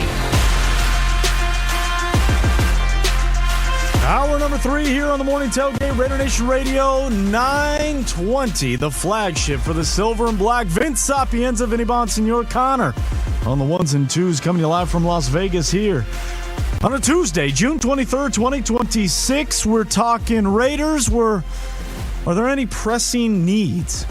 Is there anything that's, quote-unquote, keeping you up at night? Anything worrying you ahead of training camp next month? Adam Schefter talked about the wide receivers, the veteran market that exists with the Raiders. Entertain, poke around on any of the older vets in the wide receiver grouping. Old-ass Raider provided some context, some saying, what are we doing? What are we talking about the wide receivers? Let's talk about the offensive line. Okay, let's talk about the offensive line. Andre, up on the text line, had to say this: hoping for the best as far as I can go with the offensive line. That Denver game keeps running through my mind. That wasn't coaching. That was grown men destroying our guys. John Franklin Myers personally placed JPJ on the IR in that one with a bull rush, hoping we can scheme out of situations like that, but I'm not sure. It's Andre on the text line. Going back to that Denver game, that was the one in Denver, the Thursday night. Right, Vinny? Oh, yeah. That was the one you were at. Yeah. I'm not disagreeing with any of that. The Denver defensive line ate, what was it, barbecue chicken? I mean, they ate meals that night. They had seconds on that one. I guess I would say this. Do you chalk that up to a bad offensive line in totality? Do you chalk that up to a bad night? Do you chalk that up to just an uberly, supremely talented defensive line group? Well, I'm trying to remember who was on the field. Let's think about that for a second. What week was that? That would have been quick look. Well, Colton Miller wasn't there. Right. So no Colton Miller, your best offensive lineman, wasn't there. On the left. I'm trying to remember. So that was week Alex 10. Kappa? That was week 10, 2 weeks removed from the bye week. Right. I'd have to go look at the starting lineups of that game. That could have been a Kappa game, and he was pretty much barbecue chicken by that point as well. So, I mean, it was a combination. Well, you look up the splits. You had Stone Forsythe. You had Stone Forsythe as your left tackle. You probably, I'm guessing Jordan Meredith was your center in that game. You had, I would imagine Alex Kappa played in that game. Who else would? Well, he did, because that was the game Jackson Powers Johnson left after he got injured. That was the play that he got. He kind of got. He was actually having a fairly good game on the first two drives, if memory serves me right. I can dig up my notes on that game here in a minute, but I do remember JPJ actually had a good first couple drives. He was pushing people, he was moving people, and then it was either the third, the fourth drive, I want to say second quarter. You can again, I'm trying to dig up my notes as I'm talking, but he got bull rushed. And as Andre pointed out, it was Franklin Myers, and he twisted his ankle, or he stepped on his ankle, and he was done for the game. And who would have been the other guard? I'm drawing a blank on that. Who was the other starting guard for the Raiders when it was Jackson Powers Johnson, and who am I missing? I know Kappa was a little bit, but then he played a little bit of center, and then he came in, it sounds like, and replaced Jackson Powers Johnson, right? Unless he started. Right. So then it would have been Dylan. It would have been... Yes, Dylan Parham, right? Yeah. So it would have been Dylan on the left. Yeah. So it's not even a... Yeah, so Kappa came in. That's exactly what it was. It was Jordan Meredith at center. And again, we've seen Jordan Meredith, you could call it being admirable or playing a position that he hadn't necessarily played at the NFL level.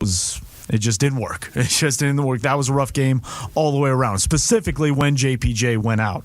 And he went out because it was a bad play on his part as well. He got pushed back hard. His ankle got slotted. But so 3 players who played meaningful minutes aren't even on the team anymore. Right? 4. It's the Alex Kappa, Stone Forsythe, Kappa, and Parham, Dylan. and Meredith. Assuming Meredith is not going to be a starter this year. Right. So the only holdover is DJ Glaze. So to answer Andre's text, I would imagine, and I don't know if this gives him any solace, but 4/5 of that team that still gives you nightmares of that Denver game won't be on the field in September. My suggestion. Who was that? Who texted that in? Andre. My suggestion to Andre is tonight drink a little bit of cocoa. You might put a little brandy in it if you want. Sleep much easier because those ghosts aren't even in the. A lot of those ghosts aren't even in the building anymore. So sleep. I think you could sleep a little bit easier than that recollection, which was a bad night. I'm completely with him on the observation. It's just that offensive line doesn't even exist anymore for the Raiders. Right. So let's just take it like this. Tyler Linderbaum in for Jordan Meredith. Right.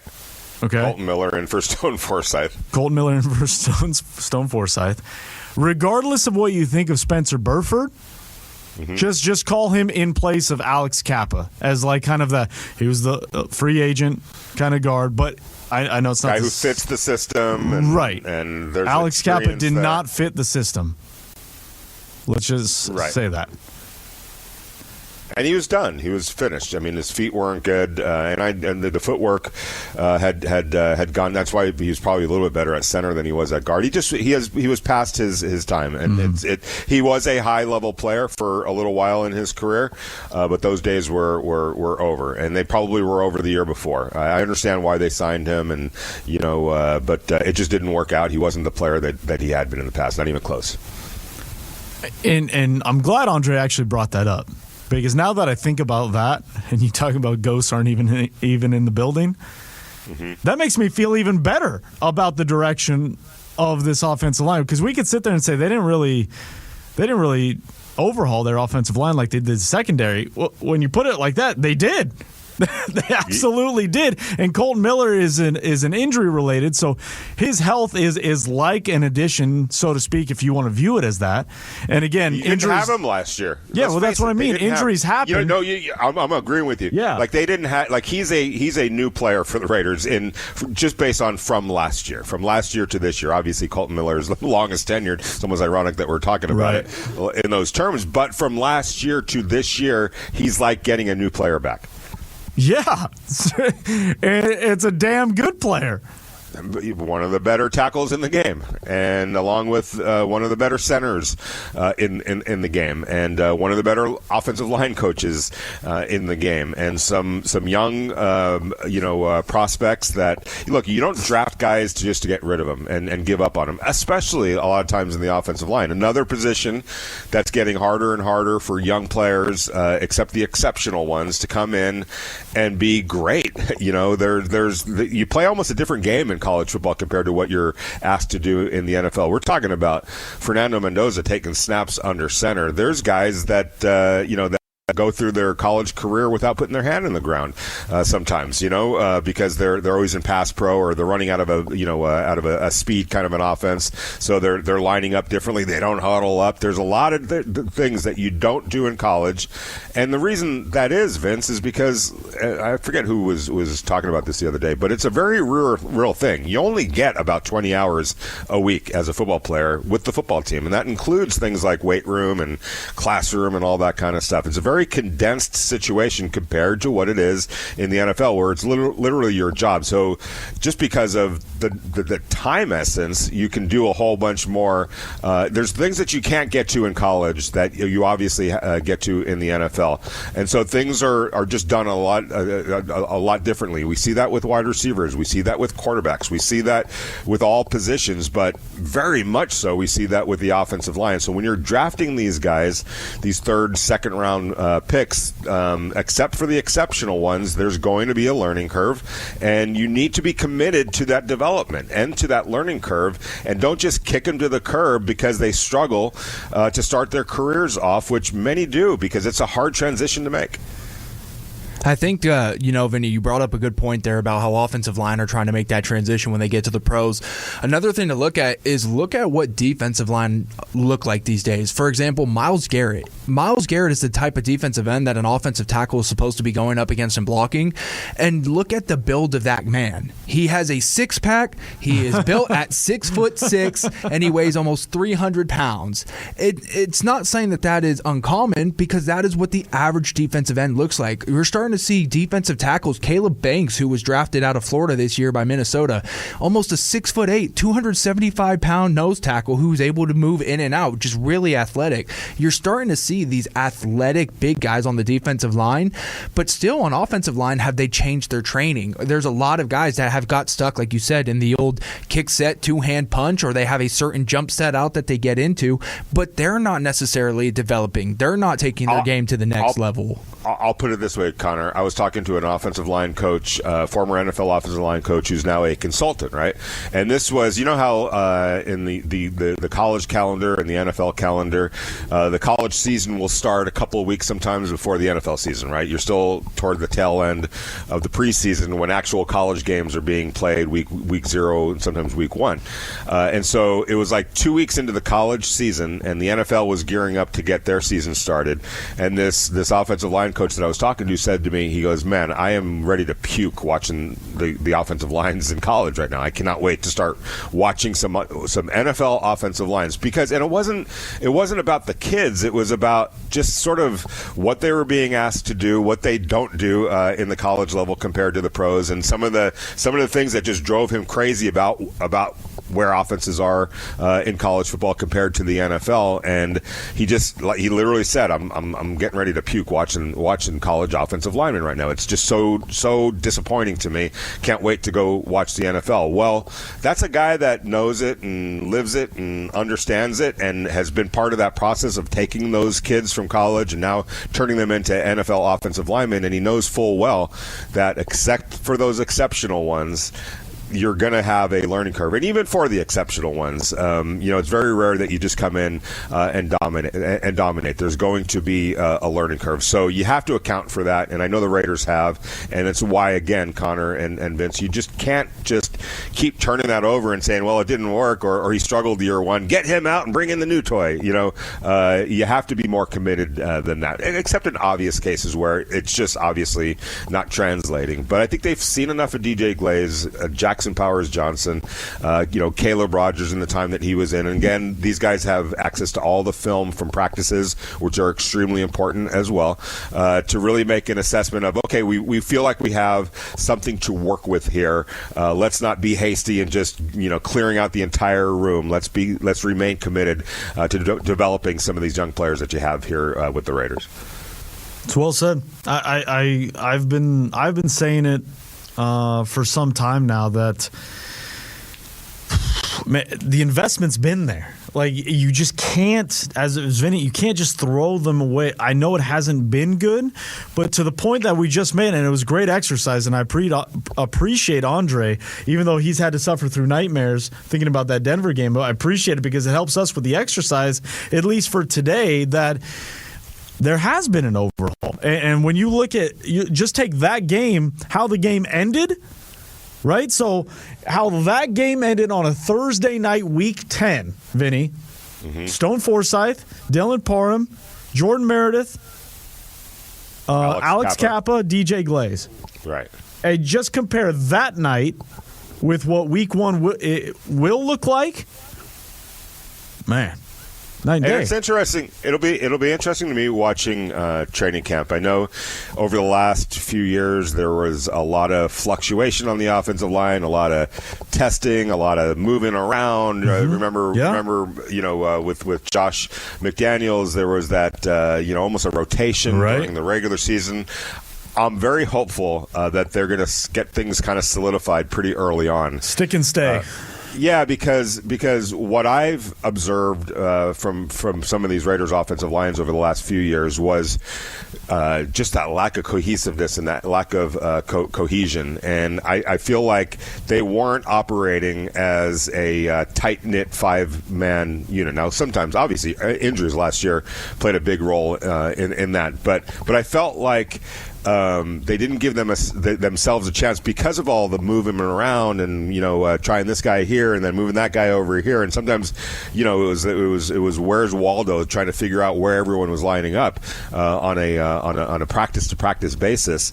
I'm hoping that that's less this year and that you kind of get settled in on your starting five, obviously leaving room for competition and not being locked into a position or your position and your belief that you're closed off to somebody else winning a job. I'm not suggesting that whatsoever, but I think it would benefit the Raiders if they could pick a five and feel good about it and really allow that unit to work a lot together so that they're ready to be as cohesive as you possibly can be in that week one. I agree with you, Vinny. I think, we always said in the O-line room, it takes 4 weeks. It takes 4 weeks to get that cohesion together with your other offensive linemen. And the thing is, it's not like a single guy can run one route and that's his only role on that job. The offensive line, all five guys have to be together. They have to see the same picture. There's combo blocks. There's second-level blocks you need to get to. There's blitzers that you need to be aware of and communicate that down the line so your running back and quarterback are on the same page. All of that comes into play, and like you said, if you don't have the same guy next to you and you're constantly rotating, you're trying to find a different piece to the puzzle, it makes it hard. You want to get that cohesion together. So I agree with you. I think the sooner you can figure out who your starting five are going to be, or at least who your 5-6 man rotation is, then you start to rep that out. Maybe go 1 week with one rotation, 1 week with another, but that way you can start to see some of that cohesion come together. Now I can see that the right guard position is going to be one of those where you're going to probably see some interchanging, because I think Caleb Rogers and Jackson Powers-Johnson, as we sit here today, it could change. That's probably the one job that's as open as any along the offensive line for a pure competition. I think what they want to do with DJ Glaze is really get him settled in and working with the other four guys and maybe 3.5, depending on who's to the left of him each day between Caleb and Jackson Powers-Johnson. But something that's pretty good about that is that he has experience now. In Jackson's case, he's been on the team with him for 2 years. He practiced a lot with Caleb Rogers last year, so there is some familiarity there. But I think that would be the one position that I'm looking at as a pure competition. And then of course Trey Zune's going to have something to say about it as well, because for what we were just talking about, get your five together, try to get that decision done as quickly as possible, but leave room open for somebody taking a job. I could see Trey Zune being afforded that opportunity. They're going to give him a long, hard look in what they're asking him to do, because there's it wouldn't be a shock necessarily if at some point along the line he won a job or a starting job, whether it's out of training camp or somewhere down the line. Players got to play, but again, you told Andre, rest easy, have some cocoa, a little brandy. I rest easy knowing Rick Dennison is in that building. If there's a guy that's seen it, understands what that grouping needs, they got to do it on the field. I completely understand that. But if there's a guy that understands what has to happen, what it has to look like, if I'm Raider Nation, I would rest easy knowing that man is in the building, in addition to all the other points we made. 702-365-9200. Jason Fitz set to join us here in about 10 minutes time or so. But first is the Summer of Fun. Raider Nation Radio 920 and Terribles bringing back the Summer of Fun. As we celebrate America 250, you have a chance for a bit of an escape to places. Some great adventures like Hawaii, the Grand Canyon, Sedona, Yellowstone National Park, Southern California theme park trips, or maybe a great Mississippi River cruise. How about a staycation? Or just take the $3,000 in cold, hard cash. Your choice. Keep listening. The key word of the day coming up right now. 702-365-9200. That is your chance to win, because summers are meant to be fun. The Summer of Fun brought to you by Terribles, Raider Nation Radio 920. This week, the Summer of Fun trip is a combo. Boston and Philly, 5-night hotel stay, flights. Boston is such a great town if you have not been. It is. I'm excited. I'm going in October. Are you? Yeah. Well, we're talking Summer of Fun. That's fall of fun. We're talking about Summer of Fun. The word of the day here on June 23rd, fireworks. Fireworks.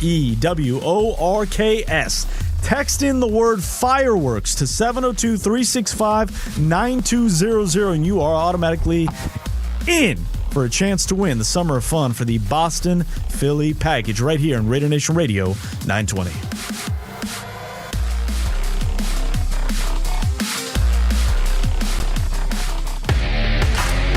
Vince, Vinny, and Clay want to hear from you. Call or text the show at 702-365-9200. Now, back to the morning tailgate.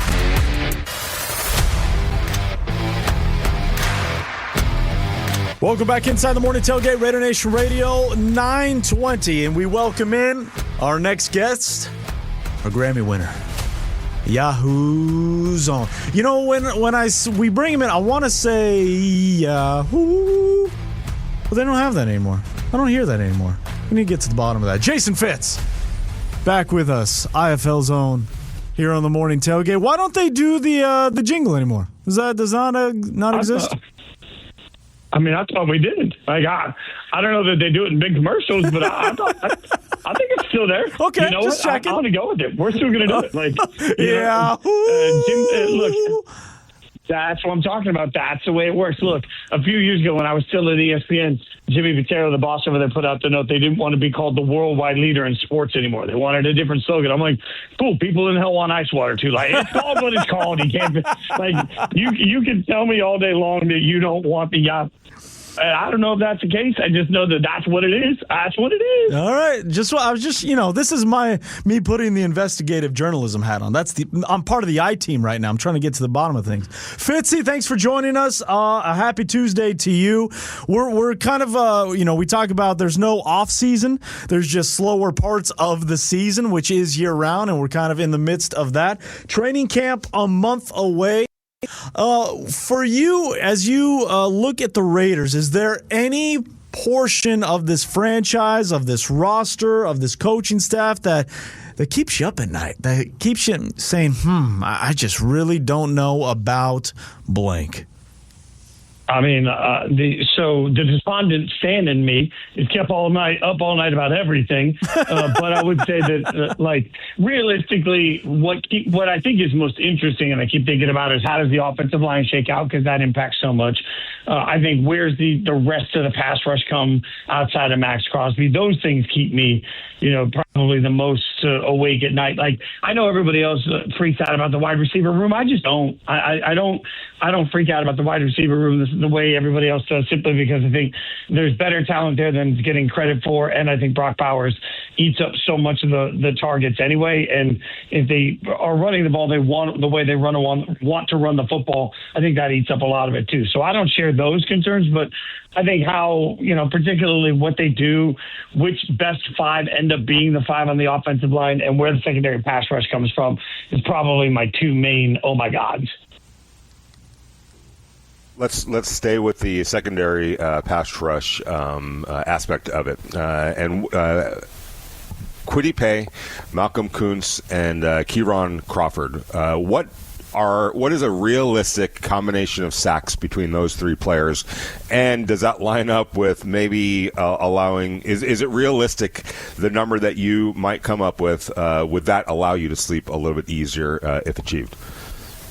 Yeah, I think so. Like, look, I don't always love rotation the same way. To your question, though, like, if we have the best of Malcolm, we know the best of Malcolm should be responsible for 6.5 or 7 by himself, right? Like, Kwity Paye is somebody, I was covering the draft every year. When Kwity Paye got drafted, I loved that pick. I think Kwity Paye is capable of far more than he's done in the league so far. So, and he's had 2 years of 8. He's had 2 years of 8 sacks.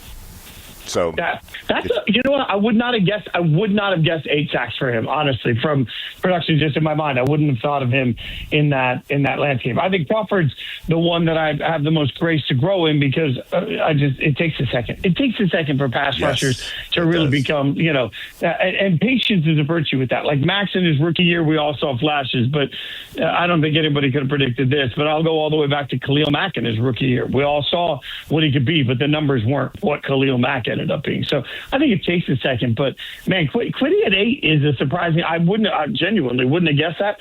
I think 2023 and 2024. Dang, that's impressive. If he's able to get into that 8 range, and Malcolm's able to keep in that 7-8 range, now all of a sudden my secondary fear is a lot less. It's just a rotation. And by the way, I hate rotation in the sense of I hate rotating or relying on multiple guys. I also think that one thing we have to acknowledge in the 18 games, in this schedule we're in now, you have to acknowledge in 17 games that depth is more important than ever.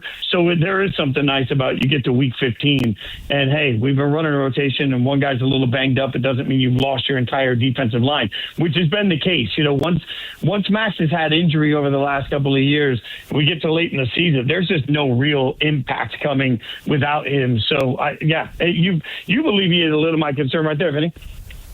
I mean, I think they can get to. I think they can get to 18 to 20. I mean, and that's with 3 to 4 from Kieran Crawford. Potentially. I mean, if you look at the best year, I don't know that they're going to get the best years of Kwity Paye and Malcolm Kuntz, but they've put that out on paper before. They've done that before, and in Quity's case, it wasn't that long ago. Neither was it for Malcolm, and he got hurt the following year, so he was still coming back from that injury last year. So I don't know. I mean, if those two guys could get 16, and then you get 3 or 4 from the rookie, now all of a sudden you're talking about 20 sacks basically from opposite Max Crosby, and you know that Max is probably going to get 12 to 15, maybe 16 if he's healthy throughout the year, and all of a sudden your pressures and your sacks look a whole lot better this year compared to last year. I mean, you're 1,000% right. And by the way, I'd be stunned if with all that's been said about Max. That's just fuel. Max is just eating it up like fuel right now. I'm genuinely excited to see what he looks like the first month of the season when he's coming out and letting the entire league know that he didn't appreciate the way the entire league was talking about where he is at this point in his career. There's just certain people I don't want to doubt. He's one of them. I think we're going to see immediate dividends from that. Speaking of immediate dividends, I made a claim yesterday, filling in for JT, that I think Ashton Jeanty will finish top 5 in rushing yards next season. And the reason I backed it up with a little bit of numbers, and I know things aren't exactly apples to apples, Fitzy, but you look at Kenneth Walker III, pre-Clint Kubiak, he was 34th in rushing. Right, 500 some odd yards. Kubiak gets there, he goes over 1,000. It was an uptick of about 500 yards. If you add 500 yards to what Ashton Jeanty did with the offensive line and coaching or lack thereof a season ago, if you had 500 yards to his total from a year ago, it would have been top 5. And there's a lot of ifs in there. But for me, the Clint Kubiak effect, the Rick Dennison effect is real. And you're talking when you extrapolate 500 yards over the course of a season, that's 30 more yards per game. How crazy am I to say he will be a top 5 rusher next season? Look, nothing in my analysis of Ashton Jeanty changed based on last season. Mm-hmm. I want to say that loudly because 0.6 yards per contact before contact per rush. 0.6 yards before contact per rush. That is the second lowest in the NFL. So that tells you what? It tells you the minute he was handed the ball last year, he was annihilated. He had absolutely no shot. 88.5% of his rushing yards came after first contact. Think about what we are talking about. This is why it just gets dangerous turning football success or failure into any one person. Systems matter, and running backs particularly, they're going to look around. Well, they need an offensive line to play well in front of them. If the offensive line plays at any sort of a competent level this year, we see a massive uptick. Last year, I'm not pile on to last year's team, but I said this last year, I'll say it again. One of the TV announcers that was calling the Raiders game called me the week of the game, and he said, "This is the worst offensive line I've ever seen in my entire career." Think about that. It wasn't bad last year. It was abysmal last year. So now you still have a talented running back, but I mean, my God, one person taking on 6 doesn't even work in the Superman movies, right? So all you got to do is key on him, take him down, down and you're going to hit him behind the line of scrimmage. So I think Ashton Genty's life gets a heck of a lot easier this year. If the offensive line even plays moderate football, we see a huge uptick in his production. Now, on top of that, you've got what I think is going to be Kirk Cousins early in the season starting, and Kirk has a lot of experience understanding when to change the play and understanding where to change the protections. You add all of these things together. Like, we want to turn life into Barry Sanders at the running back position, where one guy can press the O button and get around everybody. That's real. So I still think that Ashton Genty, when he was drafted, I love the pick. I still love the pick today, and I understand where the production was, and I understand why people doubt you should select a running back that high. I'm going to make the argument that with a competent offensive line, a lot of people that have had a lot to say are going to be shut up very early by Ashton Genty. I still think he's a star. You mentioned Kirk Cousins starting to start the season. What would Fernando need to do, in your eyes, for him to be the day one starter?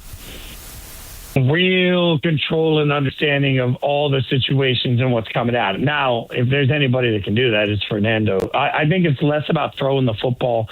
It's less about dropping back and throwing a bunch of passes in preseason that look pretty to wide open receivers that we're all going to obsess about that aren't even going to make the day one roster. Like, that's what we do during preseason.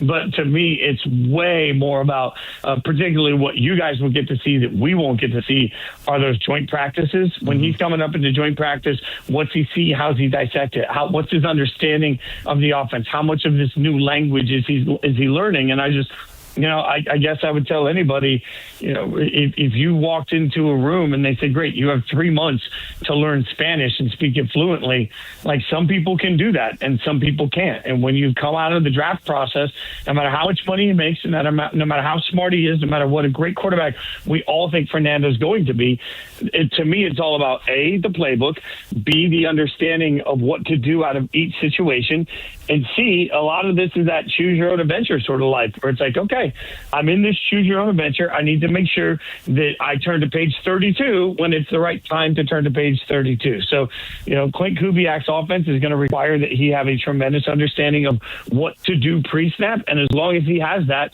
then I'd love to see him play football games. I'm squarely on record that I think the Raiders are going to be a lot better, but I don't think the Raiders are this year going to walk into the season as a massive playoff / Super Bowl contender. That's why every time somebody is like, we should go get Jalen Carter. Now, this is the beginning of a long-term rebuild, and I think it's being done in a really smart way.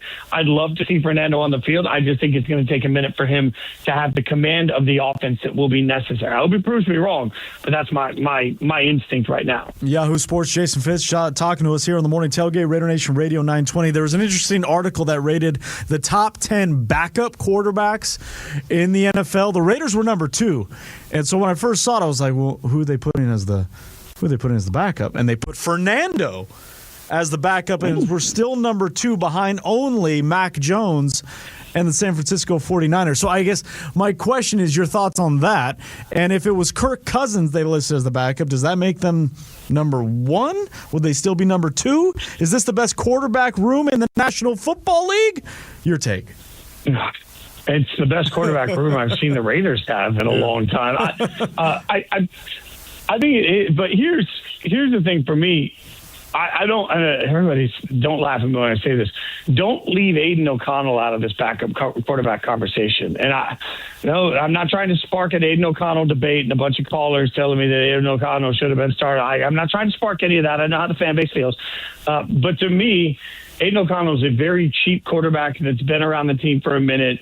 He's seen a lot of football. It depends on how comfortable they are with Fernando. Early in the season, I wouldn't be surprised at all if Fernando's honestly the number 3. You get into a situation. So I've talked to coaches about this on other teams about what to do with your young quarterbacks. And the one thing to understand is that an adjustment mid-game is a big adjustment for young quarterbacks to make. So if all of a sudden you're the backup and you're thrown into action, well, that changes everything for everybody. And sometimes it's easier to do that with guys that have just played more football, which is why oftentimes you see young quarterbacks buried on the depth chart, and then some idiot that's not paying attention to it is like, oh, well, that shows you that they're underperforming and they're not happy. And it's like, nope, they're just, if the long-term development plan is to develop, Fernando in this case, then until Fernando's ready, you don't want to throw Fernando midway through the third quarter in a game that might be disruptive to the way that he's being developed. So I'm glad you said that, because fans are already getting jittery, Fitzy. Like, they're already getting jittery, the fact that he hasn't moved past Aiden O'Connell in terms of the reps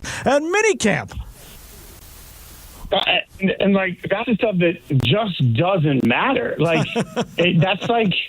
It's like walking into your mom's kitchen on Thanksgiving and trying the food when it's still cold and nothing's been heated up yet. Like, none of it. Like, if you're going to come in, if all I've done is put the very basics, if all I've done is put noodles, cheese, and cream in a pan and nothing's heated up, and you take a bite of it, you're going to think that's the worst mac and cheese you've ever had in your life. Like, we got to let this thing cook. It's going to take time to cook. So, to me, this is everybody just needs to calm down and understand that Fernando Mendoza wasn't drafted for week 1 of this year. He wasn't drafted for week 8 of this year. Fernando Mendoza was drafted to be the next 15-year quarterback. And when he's ready, he should get the shot. And until he's ready, the fact that we really want to see him play shouldn't be a reason that he's put in the field. It's just put him on the field when he's ready and not a second sooner.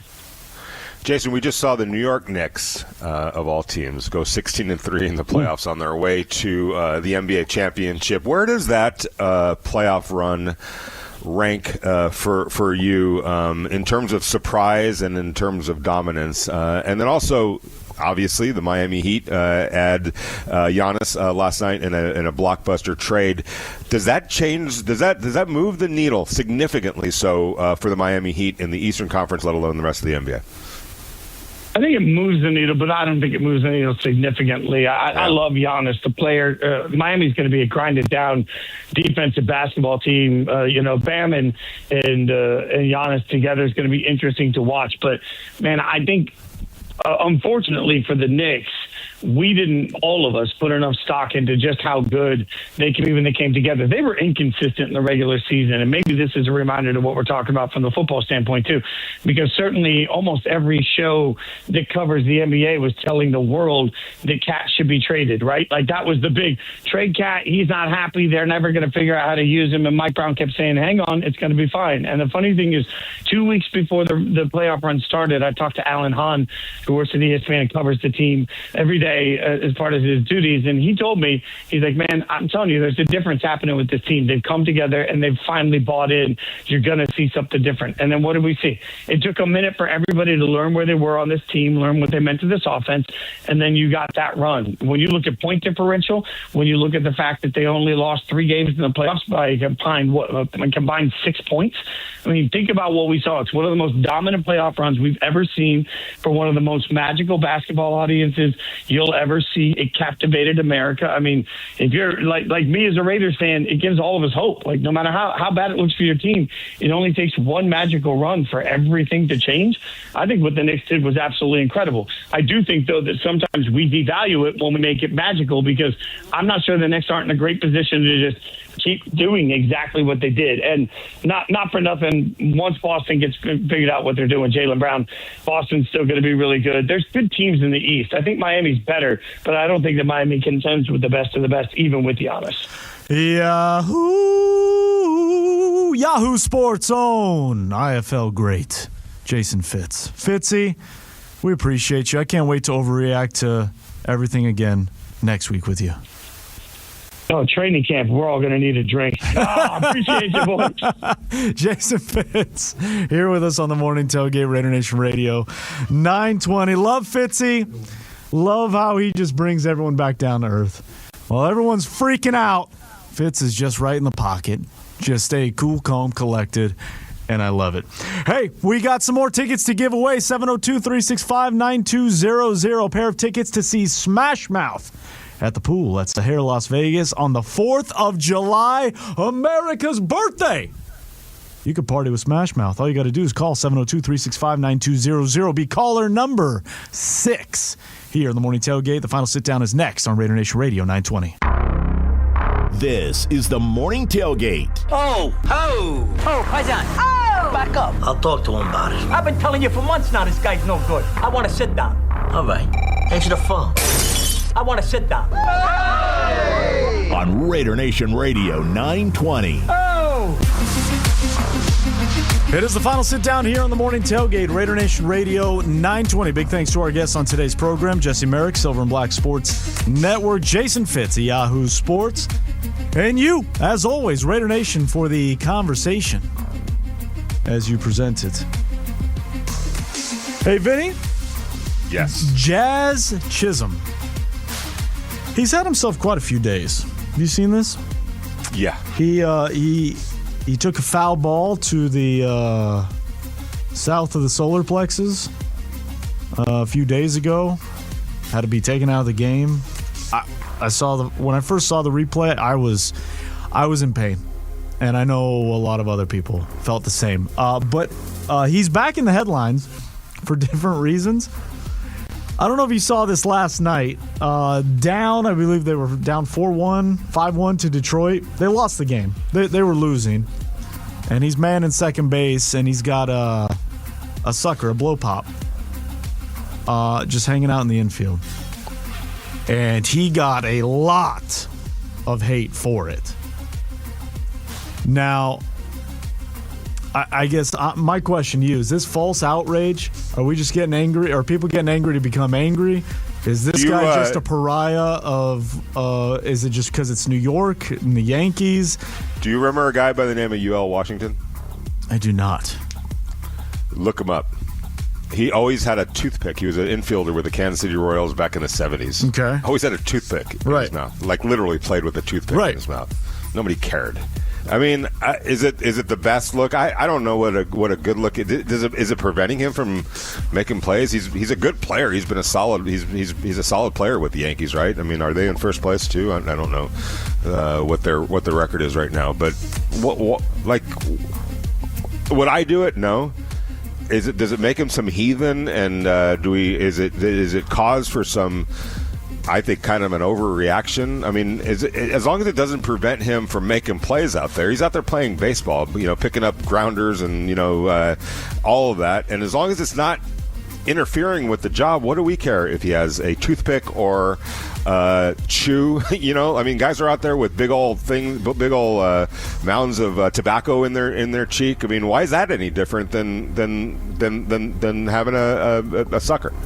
Yeah, I guess when I first saw it last night, because I'm flicking it around. I've seen guys blow big bubbles. No, right. That's what I mean. You know what I'm saying? Yeah. At the plate. So I'm turning around and I saw the clip of it, and my first thought was, that's weird. Yeah. It wasn't outrage. It wasn't but it made me. I said that's weird, but then I immediately go, I guess it's not different than sunflower seeds or as you just said, blowing a massive bubble. We've seen that. Gun. I've seen guys doing that when they're up to bat. I mean, I appreciate the era that I grew up in because I felt like there were personalities, and I mean, there was a relief pitcher from what was it? I think he played for the Royals and a couple other teams. The big Habowski, he was like the crazy dude that would like talk to himself and get all motivated, and then turn around and I covered a guy by the name of Tommy Lasorda who would go on colorful tirades after games, cussing up and storm, calling guys names on the other team, singling out players on the other team. I mean, I like personality. I do too. My first thought was that's different, but then I go in my mind, right? So going back to the theme of talking to yourself, I go, that's not any different. If anything, I think the in-game interviews with the players on the field is worse than that. Yeah. Again, if it's maybe it's relaxing for him, maybe but as long as it's not preventing him from doing his job, then I honestly don't care. There's things to care about in life. That one is that's one not even on the list. Yeah. For Vinny Bonsignore, I'm Vince Sapienza. Thanks so much for joining us here on the Morning Tailgate. Make sure you stay with the flagship for the Silver and Black, JT the Brick, from 12 to 2 later today. We are back on a Wednesday here on Raider Nation Radio 920. Have a great day, everybody.